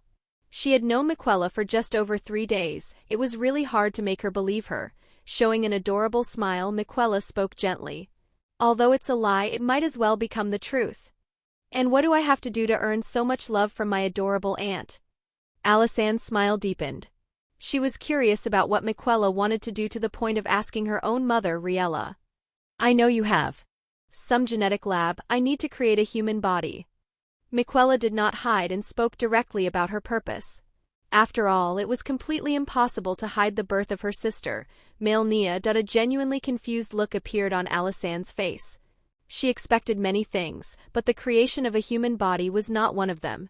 Especially a human body that her 2-year-old aunt wanted. No matter how much she thought about it, there was something wrong, especially involving Miquella's mysterious origin. Nerys. As soon as Alysanne spoke her younger sister's name, Nerys herself appeared with her hands elegantly over her belly. Miquella's face darkened, looking at Alysanne as if she were looking at a traitor. Ignoring her aunt's gaze, Alysanne looked at Nerys and explained what had just happened. Nerys looked at her daughter with a curious look and touched her body. Seeing that there was nothing wrong with her body, she looked at Miquella and asked with a gentle tone, "Why do you want to create a human body?" Miquella crossed her arms and turned her head, refusing to speak. Anyway, she just had to run to her grandfather's lap, and her mother couldn't do anything to her. Seeing her daughter act like this, the smile on Nerys' face deepened, but she didn't ask again. Looking at Alysanne, she said, "Sister, do what she asks. Our father practically let her do anything." Alysanne rolled her eyes at Inar's actions in spoiling the girl. "All right, I will." Miquella looked victoriously at Alysanne and Nerys. If she had known this information, she would have gone straight to the lab without talking to anyone else. It seems the girl never trained with me and doesn't know how to respect me. I have to teach the fist of love to the younger generation. Seeing the smile on Miquella's face, Alysanne thought maliciously while feeling her fist itch. It had been a long time since a brat looked at her with such arrogance. Miquella felt a chill run down her body. She looked around with a cautious look and was relieved to notice that there was nothing wrong. Giving a last look at her daughter, Nerys smiled and disappeared, returning to stand beside the God Emperor of humanity. She felt that her daughter had too many secrets for a 2-year-old child, but she didn't dwell on it. If Miquella was more than she should be, her father would already know. Game of Thrones, The King's Court Wizard. Chapter 353, The Cursed Twins 2. Miquella, I promise to protect you with my life, even in death. That oath has not changed. Male Nia, Princess of the Scarlet Rot. Miquella had gotten what she wanted. With Inar's permission, she could simply access any secret laboratory on the planet. Alysanne accompanied her little aunt with great interest. Even though she was busy with Senate affairs, she stayed behind Miguel So. Miquella and Alysanne could be seen in a secret laboratory in an unknown location on Planetos. The entire laboratory looked like a sterilized white room. Tanks full of a green liquid could be seen everywhere. Clones. Alysanne murmured with a solemn look, observing the fetuses developing amidst the green liquid. Naturally, clones were not necessary with the human race's reproductive capacity, but blood was needed to create Astartes. Yes, these clones were created solely to generate blood for the human race's blood rituals for the creation of the Adeptus Astartes. It was something so unethical, cruel, and indifferent that most people didn't even know about the existence of these laboratories. With the abolition of the blood tax, someone had to supply Inar's need for the blood rituals. That's why the clones appeared. They were born to be blood banks throughout the known galaxy. It was the first time Alysanne had seen this, and she had to admit, even with all her indifference to things, she felt a deep pang in her chest. Creating these poor creatures with such a miserable life purpose was truly cruel. Miquella looked at these people with pity. She really wanted to help, but she felt that she was not even worthy of trying, as these clones could provide security for the entire Imperium of humanity. "Aunt, why don't we use technology to strengthen our soldiers?" Miquella asked with a gentle tone tinged with a feeling of pity and guilt. "Magic is faster and more efficient, and the survival rate is 99%. If we use technology, the mechanization process alone will kill the soldiers due to the human body's rejection. So, instead of starting a completely new area of biomechanics with a fatal survival rate for the soldiers, it's better to stick with the safer and easier option." Alysanne said with a calm tone. It was not unrealistic to create a new biomechanical area to create Adeptus Astartes, but the time, money, and resources spent could be enough to create 22 more Astartes legions. In short, it was very expensive, and no one wanted to spend so much money on something they already had easily. "Do they live long?" Miquella asked with a sad tone, observing a baby that was no more than a few hours old, floating in the semi-transparent green liquid. Those innocent eyes stared at her with a curiosity that only children have. "About 20 years, some reached 30 years. Their cells reproduce too quickly," Alysanne said with a calm tone. Although the origin for the creation of the clones was sad, the clones were not confined to one place and served as living blood banks. They lived among society, although they could never reveal their origins. It seems that even the universe doesn't like the birth of such beings. Miquella commented with a touch of emotion. She could understand why artificial lives had such natural limitations. Just imagine an ambitious and cruel imperium enough. This type of imperium would simply create clones non-stop until it's saturated. Now imagine countless such empires coexisting at the same time and spread across the galaxy. It would be complete madness that would make the chaos gods admire the chaotic lifestyle of the conscious beings of the universe. We've arrived. Arriving in front of a completely white room, Alysanne said with a calm tone. There was a woman wearing a white coat using a hologram as a keyboard in the room. Crown Princess. The woman greeted Alysanne with a respectful tone while looking at Miquella with a curious look. Princess. She greeted Miquella with a smile. I want you to create a body based on my DNA. Miquella hesitated and spoke her words directly. Since Melinia's birth could not be hidden, she simply put aside all concerns. The doctor's body stiffened, her smile disappeared. Looking at Alysanne with hesitation, she still spoke with a careful tone. Princess, any experiment involving the blood of the imperial family is strictly forbidden. Cloning in particular is strictly forbidden. Alysanne naturally knew this and didn't show much reaction.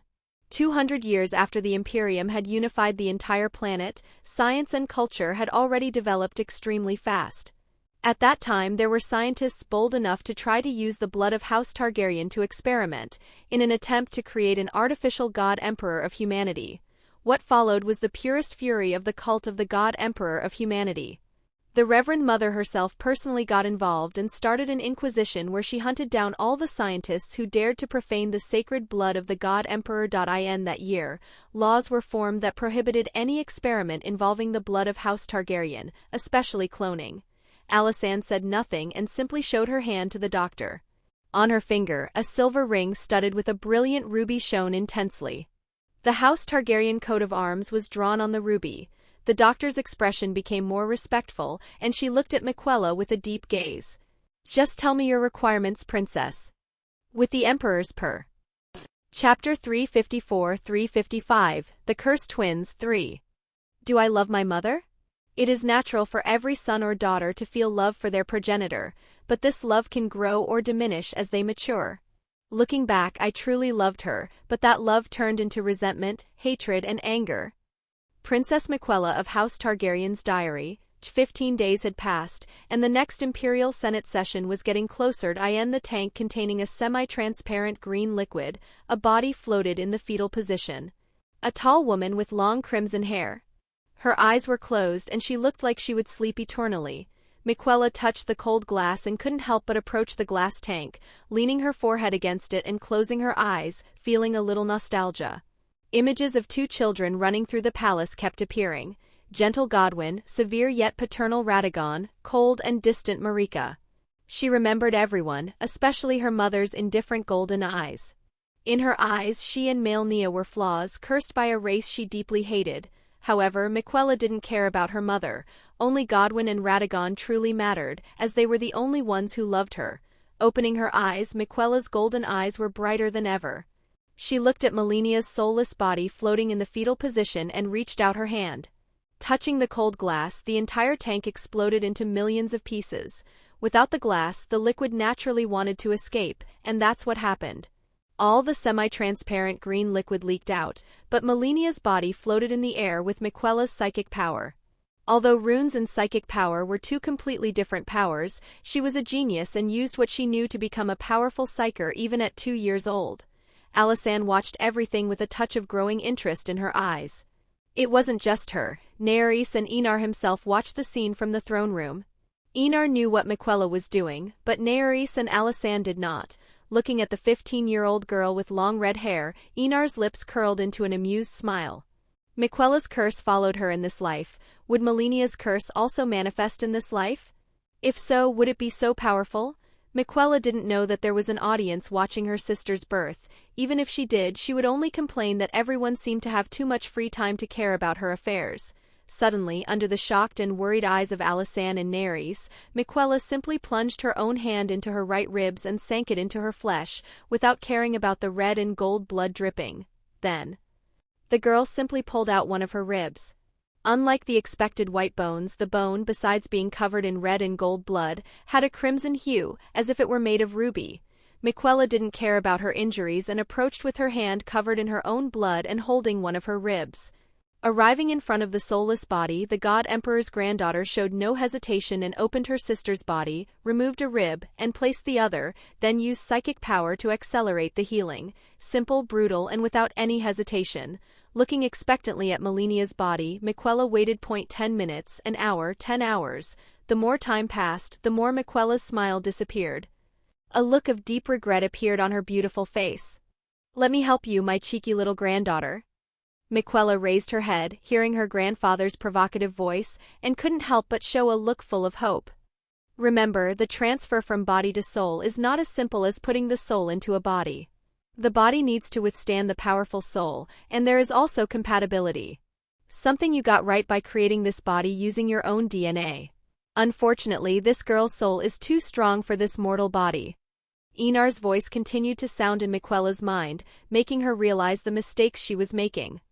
"I gave you power, go and strengthen this girl's body." Leaving these words, Enar simply watched the girl's birth with interest. Miquella approached Melnia, and under the surprised eyes of Alisanne and Nerys, Miquella simply held her sister's face and claimed. Chapter 355-356, The Cursed Twins 4.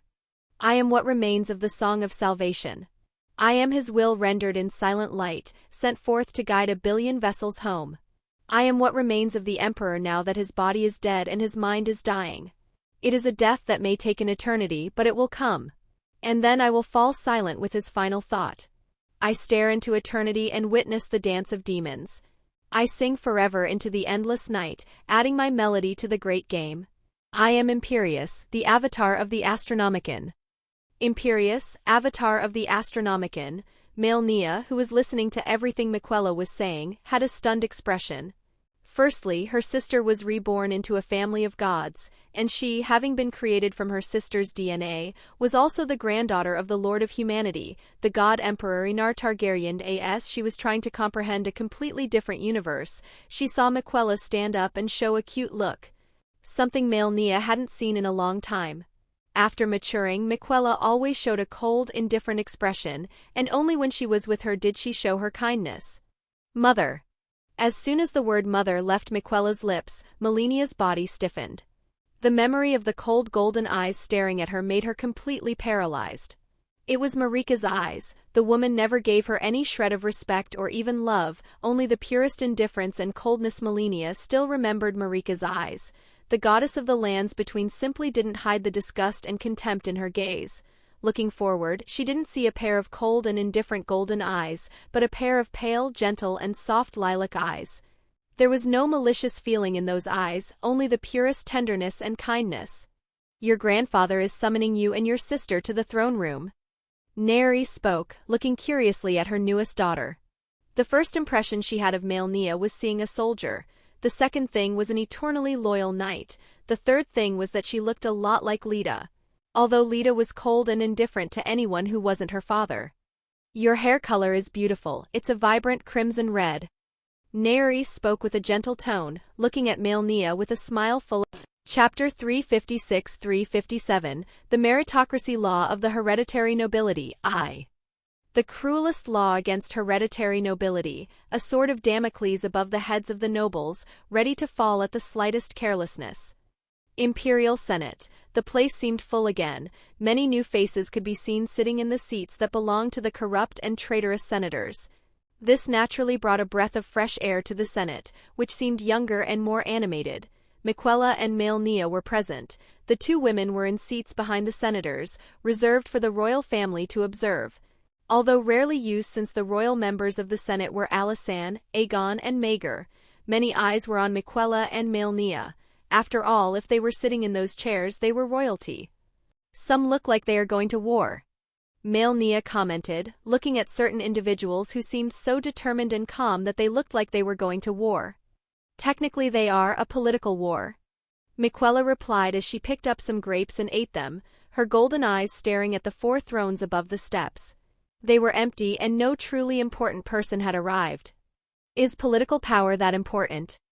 Melnia was confused. She was a general on the battlefield. Asking her to meddle in politics was like asking a child to enter politics. Even if there was politics in the lands between, it was nothing more than something Marika firmly controlled. But, looking at the gigantic Imperial Senate, even she could feel that there were many politicians, showing that the division of power was simply confusing and strange, at least for a layperson like her. They are mortals, what matters to them is political power. For people like us who want to ascend to the rank of God, political power is nothing. Miquella swallowed a grape and commented with a calm and sweet tone, her golden eyes staring at the 1,500 senators. Men and women who supported the enormous imperium of humanity. Mortals and gods are different. Miquella said with an indifferent tone. Nia understood Miquella's analogy well. She looked at the sweet girl with an innocent and delicate appearance with a calm gaze. You are still so wicked, sister. After all, we were never good. Miquella looked at Nia and smiled. The age of kindness she prepared was literally to make everyone love each other in a utopian world.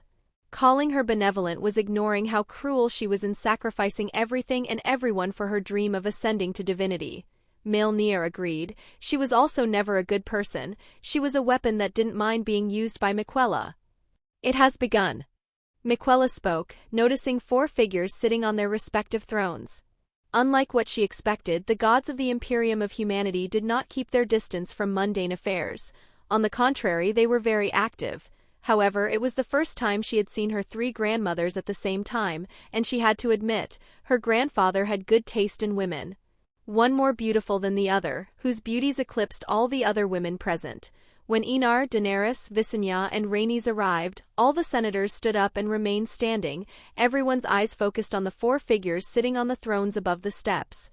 For the newcomers, it was the first time they had seen the Emperor and the 3 queens.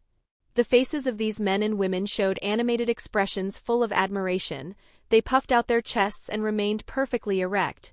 Some veterans soon felt a peculiar atmosphere.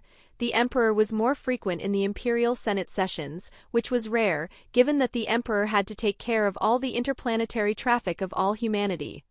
We will begin the Imperial Senate session. We will start with the quarterly budget. Enar spoke personally, and everyone began to move with maximum efficiency. Report after report was spoken in the Imperial Senate. Hearing that the Imperial credit numbers exceeded 2 trillion per solar system, Enar showed a calm look. It was practically half of the revenue collected in the last quarter and 4 times less than 2 years ago. The civil war caused a great impact on the economy, which was not really surprising. After all, it was a civil war, even if it was a civil war that he himself had planned. After hearing all the reports, Enar spoke with a calm yet majestic tone. Rebuilding the weakened solar systems will be a priority from now on. We don't want the economy to decline so much in the next quarter. Everyone nodded. Then came the reports of the Imperium's expenses, and not surprisingly, they increased 5-fold, reaching a terrifying 187 trillion Imperial credits.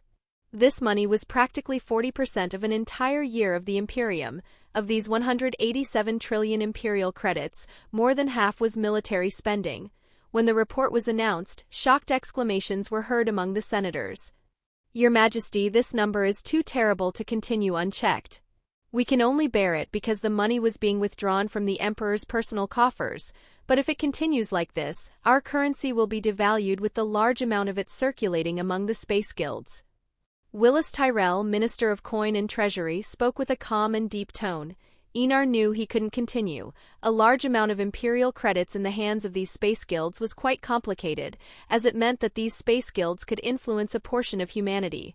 Tapping his finger rhythmically on the throne, Enar looked at Willis and spoke with an equally deep tone. Decrease spending on other things, our military spending will not change. If this were a normal Imperium, he might have reduced military spending a little, but in a galaxy covered in the flames of war with hundreds of races fighting tooth and nail, reducing military spending was showing weakness that he could not accept. Until the entire known universe is pacified and all races have bent the knee, military spending must be the priority. Only when there is a strong army can there be peace for the Imperium to prosper internally. Willis knew that touching military matters was forbidden and said nothing. Everything could be changed, but not military spending. In economic terms, he knew this was terrible, but in terms of security, he knew it was a necessary expense. However, the new senators who were hearing this for the first time couldn't help but take a deep breath, hearing the amount of money spent to keep the Imperium's military machine running 24 hours a day every month every year, not caring about the wide eyes of these people. Enar looked at Daenerys and nodded. After these reports, Enar closed his eyes and let Daenerys take care of everything. The imperial session continued without problems. The men and women continued to speak non-stop for almost 4 days before the final topic began. Crown Princess, you can continue from now on. Daenerys looked at Alysanne with a curious look and said with a smile. Not only her, Visenya and Rhaenys looked at the woman with curiosity. Alysanne stood up holding a sheet of paper and began to speak loudly. Yesterday, at 8:45 p.m., I filed a bill proposal called the Hereditary Nobility Meritocracy Law and sent it to the Emperor and the 3 queens, and after much dialogue the law was unanimously approved. For some reason, the senators who had noble origins began to sweat coldly. They felt a bad premonition coming. The Hereditary Nobility Meritocracy Law determines that everyone, regardless of their title, must offer significant contributions to the Imperium, whether scientific, military, or political, to maintain their noble rights or aspire to the elevation of their hereditary title. In the absence of any contribution, the hereditary title will be reduced by 1 level, with such demotion applied every 100 years. If there is no significant contribution within 500 years, the title will be completely abolished, and the noble will be demoted to the status of a simple civilian. When the nobles heard the princess's words, including the nobles from the princess's own faction, they fell into complete silence. A deep silence hung in the air. They never imagined that they would be stabbed in the back by their own faction leader. Some were furious, others worried, and some indifferent. They knew that something, as the law was approved by the Emperor and the 3 queens, they knew it was useless to protest against the law, as it was already in force. That is, they had 100 years to contribute to the Imperium, or their hereditary noble titles would be demoted. For counts and marquises they were not so nervous, but barons and knights were in a panic. It was not easy to make political contributions, much less scientific ones. Aegon and Maegor looked at each other and saw the look of pleasure in each other's eyes. They knew that this was the perfect time to accumulate forces and deliver a final blow to Alysanne, removing her from politics for a few 100 years. Alysanne looked at everyone present and continued speaking. Some of you must be furious, but for the good of the Imperium, useless nobles must disappear so as not to continue sucking the vital blood of the Imperium. The senators were indifferent. Compared to the continuation of their own noble houses, the Imperium could disappear. These were the nobles that Alysanne mainly wanted to target. They were not loyal and held rebellious thoughts. Chapter 357-358, The Meritocracy Law of the Hereditary Nobility 2. Failure is the best teacher. It knocks you down and then helps you improve. But many people simply stay down when they are knocked down instead of moving forward. Feeling the resentful and angry gazes of her own faction members, Alysanne remained indifferent and cold. She did everything for the good of the Imperium and nothing more. The Hereditary Nobility Meritocracy Law was nothing more than forcing the nobles to become a better version of themselves. If they had been complacent for too long and lacked ambition, it was not her problem. These nobles will be swept away by the tide of the Hereditary Nobility Meritocracy Law and erased from history. She gave them a chance to continue. If they were incapable, it only meant they were mediocre. And the Imperium does not need mediocrity in command. Just as the Crown Princess said, the Hereditary Nobility Meritocracy Law will come into effect starting this day. I urge all nobles to do their best so as not to disappoint their ancestors who arrived here with blood, sweat, and tears. Daenerys spoke with a smile, looking at the senators with a rather amused expression. Visenya looked at her younger sister and smiled. Daenerys was learning a bit from Enar on how to provoke people. These nobles could cast a look of fury and resentment at the Crown Princess, but they would never dare to look at the Queen the same way. Rhaenys wanted to laugh, but to maintain the facade of a cold and distant goddess she restrained herself, but her trembling shoulders showed that she was laughing to herself. Then a rather funny scene unfolded. All the men and women of noble birth stared at Alysanne with even more fury, as if they wanted to kill her with their eyes. Alysanne looked at her aunt and couldn't help but roll her eyes. "My queen, I wish to report something." One of the nobles from Alysanne's faction stood up and looked at Alysanne with a furious gaze. The nobles already didn't have an easy life with the Emperor prohibiting them from having an army and the right to create new laws. Now Alysanne had practically put the final nail in the coffin of the old nobility faction. Aegon and Maegor cheered up, as this was what they had been waiting for. If the old faction nobles fell, they would take Alysanne down with them. Alysanne narrowed her eyes and showed a deep look, but she had already condemned the senator who stood up to death in her mind. Although she expected this to happen, she did not expect these nobles to be so impatient as to denounce the crime she committed in front of her father and her 3 mothers. This embarrassed her. It was like having her secrets revealed to her father and mothers during a family meeting. The crown princess embezzled about 20 million imperial credits over 5 years. With the first accusation, the nobles began to stand up and expose Alysanne's own corruption, embezzlement, bribery, blackmail, coercion, and even murder. Everything came to light at once. The new senators, who were like recruits in a war, were lost and didn't know what to say. They simply remained seated while bullets were fired everywhere. Alysanne's face was like 100 winters, so cold that it made those around her shiver. Her crimes might seem like a lot, but this was over 1,000 years of politics. Compared to the truly corrupt, she was no different from a little white rabbit. Alysanne of House Targaryen, how do you plead to the accusations? Daenerys asked with a smile full of amusement. Seeing Alysanne in that situation was a great joy for her, as the girl was born with a silver spoon, never having touched anything that wasn't up to her standards, be it clothes, food, or material possessions. Unlike her, who ate garbage and drank her own sister's blood to quench her thirst, Alysanne was simply born into paradise. In her eyes, this defeat was a good thing. At least the heiress of the Imperium would no longer be a spoiled girl who had never lost anything. I plead innocent. They have no evidence to support the slanderous claims they have made. According to the Golden Lineage security law, to accuse any member of the Golden Lineage, there must be concrete evidence and the support of 1/3 of the Imperial Senate. Alysanne stated with a firm and determined tone. How could Alysanne say she was guilty? Once that happened, she would be thrown out of the Senate for hundreds of years, and when she returned, all the power she had accumulated over thousands of years would vanish. As soon as she finished speaking, Aegon and Maegor's supporters stood up and backed the accusations. As long as the other side had evidence, they could support it. How could the PR? Chapter 358-359, The Meritocracy Law of the Hereditary Nobility 3.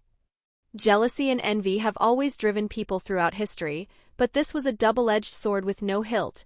You never know when it will hurt you. Maegor's thoughts regarding Aegon. On the training grounds at the Imperial Palace, Jaehaerys, Aemon, Maegor, Aegon, and Balon could be seen lying on the ground, staring at the sky with empty, lifeless expressions. Their faces displayed various bruises, from purple to red, small and large. Aegon, in particular, looked like a pig with a face swollen from so much beating. Brothers, it's been a while since we've seen the sky with such clarity. Aemon, with bleeding lips and a black eye, spoke in a tired, yet almost cheerful tone. Did Alysanne hit you so hard you went crazy? Jaehaerys asked in a surprised tone. Seeing Aemon's state, the man looked like a philosopher reflecting on life after a great desolation. I'm not crazy, just lighter than ever. Aemon retorted his brother's words with a peaceful tone. Maegor, Aegon, Balon, and Jaehaerys moved away from Aemon, as if they feared the condition was contagious. Our older sister hit his head too hard, he must be crazy. Jaehaerys muttered to his brothers with a look full of pity. He probably turned into a masochist. Maegor commented with a dry, lifeless laugh. Getting beaten by Alysanne was a great wound to his pride. Besides, he has 25 sons and daughters. Imagine how many fetishes he has in bed. Everyone agreed with Maegor's words. Aemon had worked hard to increase the numbers of House Targaryen. There was obviously some strange fetish behind it. Aemon's face was grim. What was wrong with liking sex? He simply didn't like to ejaculate outside, he preferred inside. Was there something wrong with that? However, in his brother's words, it had turned into a strange fetish. Just shut up, Aemon said with a tone tinged with annoyance. This reminds me of when we were kids. Alysanne liked to beat us to show her physical superiority. Jaehaerys, lying on the ground with his clothes covered in dust, said with a laugh, remembering when they were just innocent children. Balon didn't experience that. He was the youngest, so Alysanne spared him from that torture. Maegor said with a laugh, remembering Balon's look of disbelief when he heard he was going to train with Alysanne. The other brothers laughed, even Aegon laughed. They looked like children again, without any conspiracy, without any fighting, just brothers facing the same fate. Aegon liked this feeling. Deep down, he missed these moments. Unfortunately, his ambition spoke louder than anything else. He knew this was a rare moment between brothers, one that might never be repeated again. You should have warned me, and I would have tried to run away with you, Balon said with an indignant tone upon hearing his older brother's laughter. He couldn't believe he had been beaten by Alysanne, whom he believed to be the epitome of elegance and grace. The woman practically turned into a super-powerful female titan. We told you, but you didn't believe us, Jaehaerys said with a mocking tone. Seeing Balon's bruised face made him feel that his own injuries weren't so painful. They had failed in their escape attempts, the hangars were closed, and they couldn't get away. That he knew it was his father trying to compensate Alysanne for losing so badly in the Imperial Senate. However, even though we got a beating, I've never been so happy to see Alysanne lose in the Imperial Senate, Maegor said with a cheerful laugh. The mere memory of Alysanne's face upon hearing their father's judgment made him feel extremely happy. Yeah, it was so refreshing, Aegon replied with a big smile on his lips. Are you two fools, or do you really think Alysanne lost? Jaehaerys commented with a touch of sarcasm. Our father just didn't want Alysanne to become a spoiled girl who never lost anything in life. In other words, he's training her. Maegor was indifferent, as he didn't care about the throne, but Aegon showed a grim expression, though he quickly hid it well. I don't understand you, Aegon. Jaehaerys looked at Aegon with a deep gaze. Our father has never shown any indication that he would place one of his sons as heir. Why do you insist on trying to take something that never belonged to you? Silence hung in the air as Aegon's ambitions were revealed before everyone. Not that it was a secret, but everyone treated it as a rebellious phase of Aegon's. However, even 1,000 years later, this ambition had only grown, which began to worry them. I am his firstborn son, Aegon said with a calm tone. The throne is mine by right of my birth. There has never been a woman on the throne, and those who dared to try almost destroyed House Targaryen. Aegon spoke with a calm and indifferent tone. What foolishness! This is no longer the world of Planetos, stagnant in time. Our father changed the world, and with that change our view of the world also changed. What someone has between their legs does not determine how competent they will be. Jaehaerys spoke with a serious tone. Aegon II, Aegon III, Aegon IV, Baelor I, Aerys II. Maegor also commented. They were terrible kings, they practically made House Targaryen suffer for hundreds of years. The reason Aegon III was mentioned was because he was the one who killed the last dragon of House Targaryen, Morning. But Dad is immortal. Do we really need to have this conversation? Balon, who was the youngest, asked with a confused tone. In his eyes, there was no point in discussing something like this. His father was an immortal god, it was pure stupidity to fight for a throne they would never sit on. The cold, lifeless throne is more attractive than one's own family. Aemon commented sarcastically, not hiding the mockery in his words. In his eyes, Aegon was a clown putting on a circus to attract attention that, curiously, he always received from Enar. Aegon had more time with his father than any other son or daughter. But it wasn't love that moved Aegon, but the feeling of accomplishment and seeing pride in his father's eyes. Faced with his brother's words, Aegon remained silent. Were his actions useless? Was everything he sacrificed useless? He sacrificed his own wife to a goddess of chaos, even sleeping with her. All of this was the sacrifice he thought necessary, but it became something useless and unnecessary in the eyes of his brothers, even though they didn't know about his crimes. Do you dare to say you never dreamed of becoming emperor? Aegon finally spoke, his words causing everyone to fall silent. Just as a soldier always dreamed of becoming a primarch, a prince who never dreamed of becoming emperor failed as a prince. That was when we were children and teenagers, influenced by rumors and flattery. Aemon broke the silence between them. Our father had a conversation with me and explained things well. After that conversation, I never dreamed of being our father's heir again. The same happened to me, Jaehaerys said with a smile. Me too. Maegor also nodded his head. I had the same conversation with our father, Balon said with a smile. Enar never negotiated with his sons and daughters. He explained from the beginning that there was only one heir in his life, and that was Alysanne and no one else. He explained that it wasn't that they would be terrible emperors, but because the known universe needed someone like Alysanne, someone who could not be influenced by the forces of chaos. Enar explained everything, how the gods of chaos work and how dangerous they are to people's minds. Alysanne was someone immune to this influence and capable of making important decisions in a cold and indifferent manner. At that moment, everyone understood that it wasn't that they were bad, but simply that Alysanne was the perfect heir in case something happened to Enar, or he was forced to sleep for a long time. In this universe where the gods of chaos were so powerful, Enar could not afford to put someone in his place who was susceptible to the influence of the gods of chaos. That's why Enar's children accepted their roles very well. They could be generals or anything else, but they could never sit on the ruby throne. And you accepted his words without questioning or even thinking they were lies just to end your ambitions. Aegon couldn't help but say with a touch of sarcasm and mockery. Aemon, Jaehaerys, Maegor and Balon frowned at the same time. Aegon, watch your words. Aemon spoke with a cold tone. Dare to insult our father as a liar again, and I will beat you so hard that Aunt Daenerys won't recognize you. Yes, watch your words. Don't dishonor our father with your envy and jealousy. Maegor said with an indifferent tone. Jaehaerys just gave Aegon the middle finger.